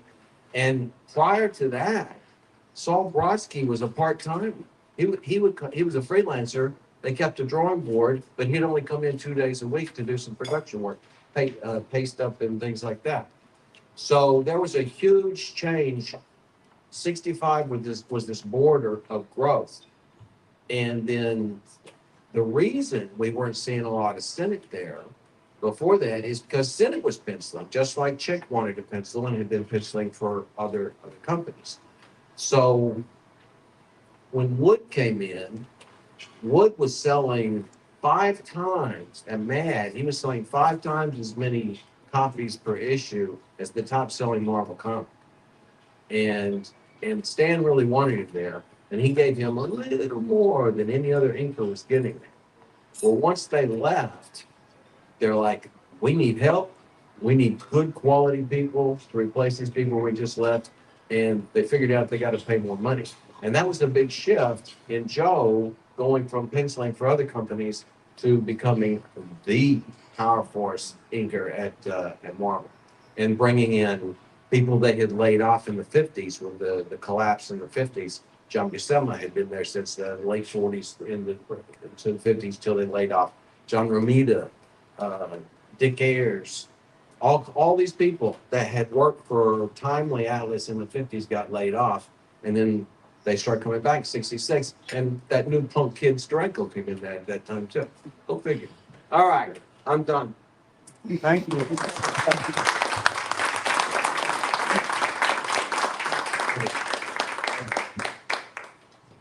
Thank you, Bill, and thank you, David. I know that my dad, Jolton Joe, would be very, very proud to have Ernie Chan and Chick Stone as the 35th and 36th recipients of the Joe Sennett Hall of Fame Award. Congratulations to these gentlemen on a fantastic career and a job well done. Thank you.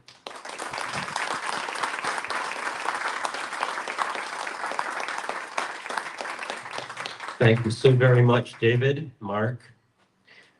Regrettably, we were not able to find Chick's family, so I will take the trophy home. Sometimes a relative will later contact us.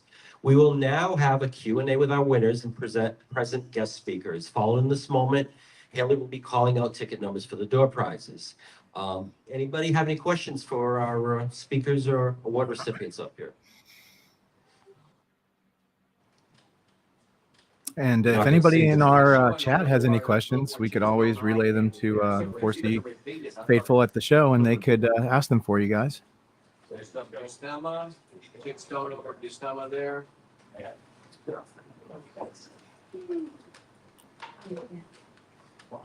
There's a couple examples of him making Batman in DC. That was shot in 66, 67.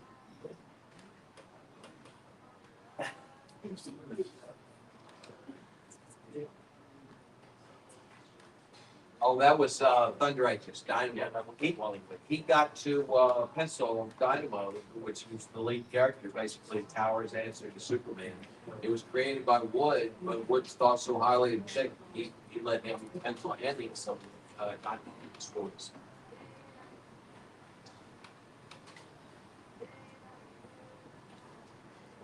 What's more classic than that whole thing? Yeah. Nothing. What is more epitomizes Marvel 60s? It's just perfect. That was the 66 Marvel Mania poster too. Yeah, That whole, absolutely. yeah.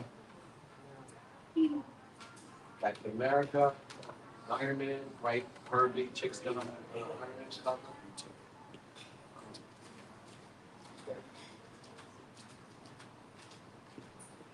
More great stuff. Great powerful strokes in that Black Knight, top left, the horse.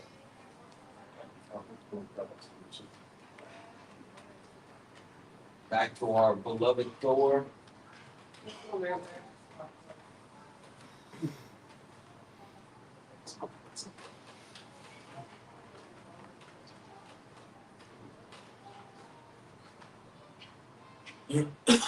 I got a question. Anybody got a bump on this finger? I want to count again. You know, there are guys that work on trains. A guy works on trains. Al Williamson drew, what is it called, Cliff? Anybody know that it's like about railroad workers? And it's Cliff, there's a guy, Cliff Merritt. I think there was a second issue done by Angela Torres. Angela Torres is one of the oldest talents left in this industry. I'm so glad he's still here.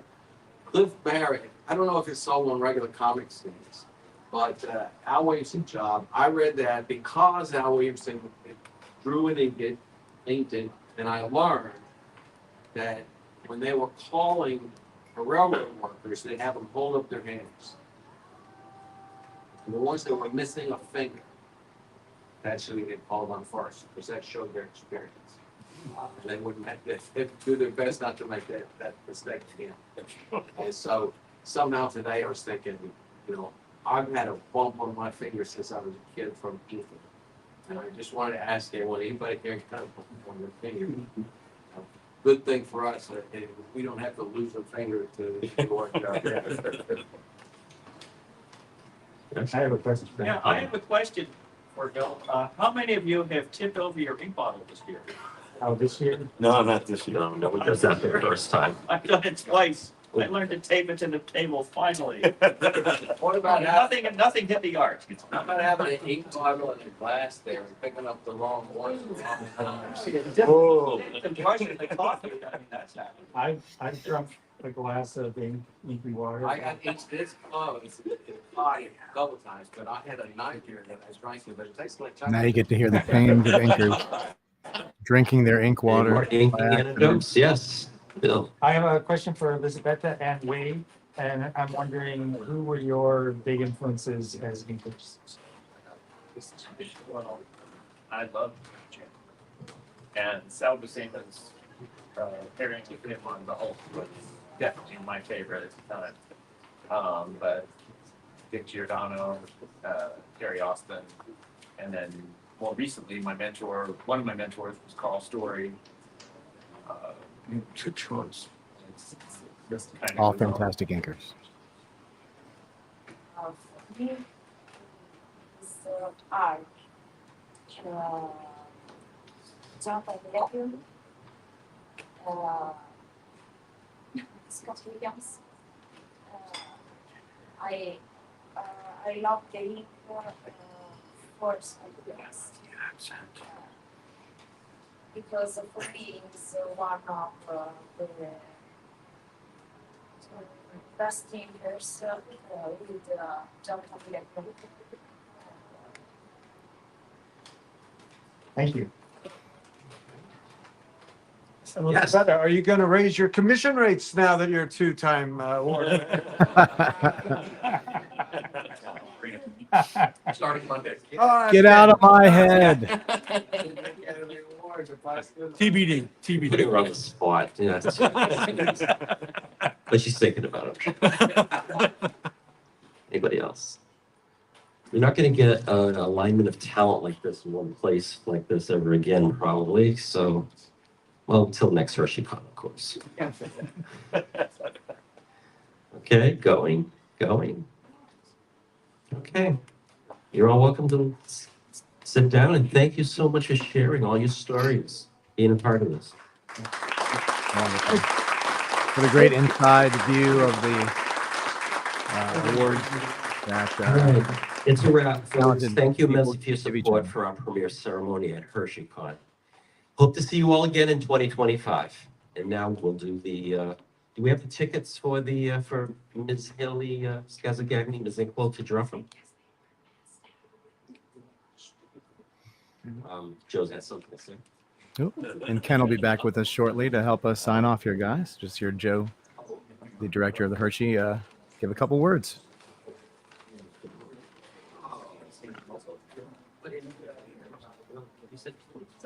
On? Yeah. I was waiting for it to end. Joe's going to say something. Yeah, we didn't have to. Ooh. You know. Yeah, what a great moment for Elizabeth with her father. Just so happy for her. Yeah. I hope you have room in your suitcase for all those. Hey guys, you guys got me? Oh, we can hear you, buddy. All right, cool. So what do you guys think? Oh, like I said, I was talking. I know you probably couldn't hear us after we finally turned your volume down. Oh, hold on. Give me 1 second. Everyone's gonna win something. It's on YouTube. Yeah. Problem is, it's all at once. You're all gonna rush. Keith Williams had a question. Yeah. Sorry. Yeah, it was a lot of fun. Hold on 1 second. See what Bob says.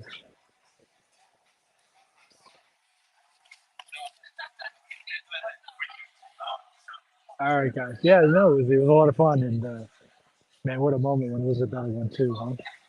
Oh, it's great. We said it. If only you guys could figure out how to have gotten Oscar's name mentioned, I think we would have heard something about every single person that 4C brought to the show this weekend. So that was really, really nice. Yeah, it was pretty cool. It was pretty cool. Oops, I just said Oscar's name. All right, I got us all into the Inkwell Awards ceremony. All right, well. No, they're handing out door prizes. I kind of want to win a door prize. Apparently, you can have the Chickstone Inkwell Award because there was nobody there to take that. So. Yeah, apparently. I mean, that would look great on my desk. Yeah, I'm hoping when this ends, I might be able to actually walk around with the camera here and I can maybe talk to some people. Yeah.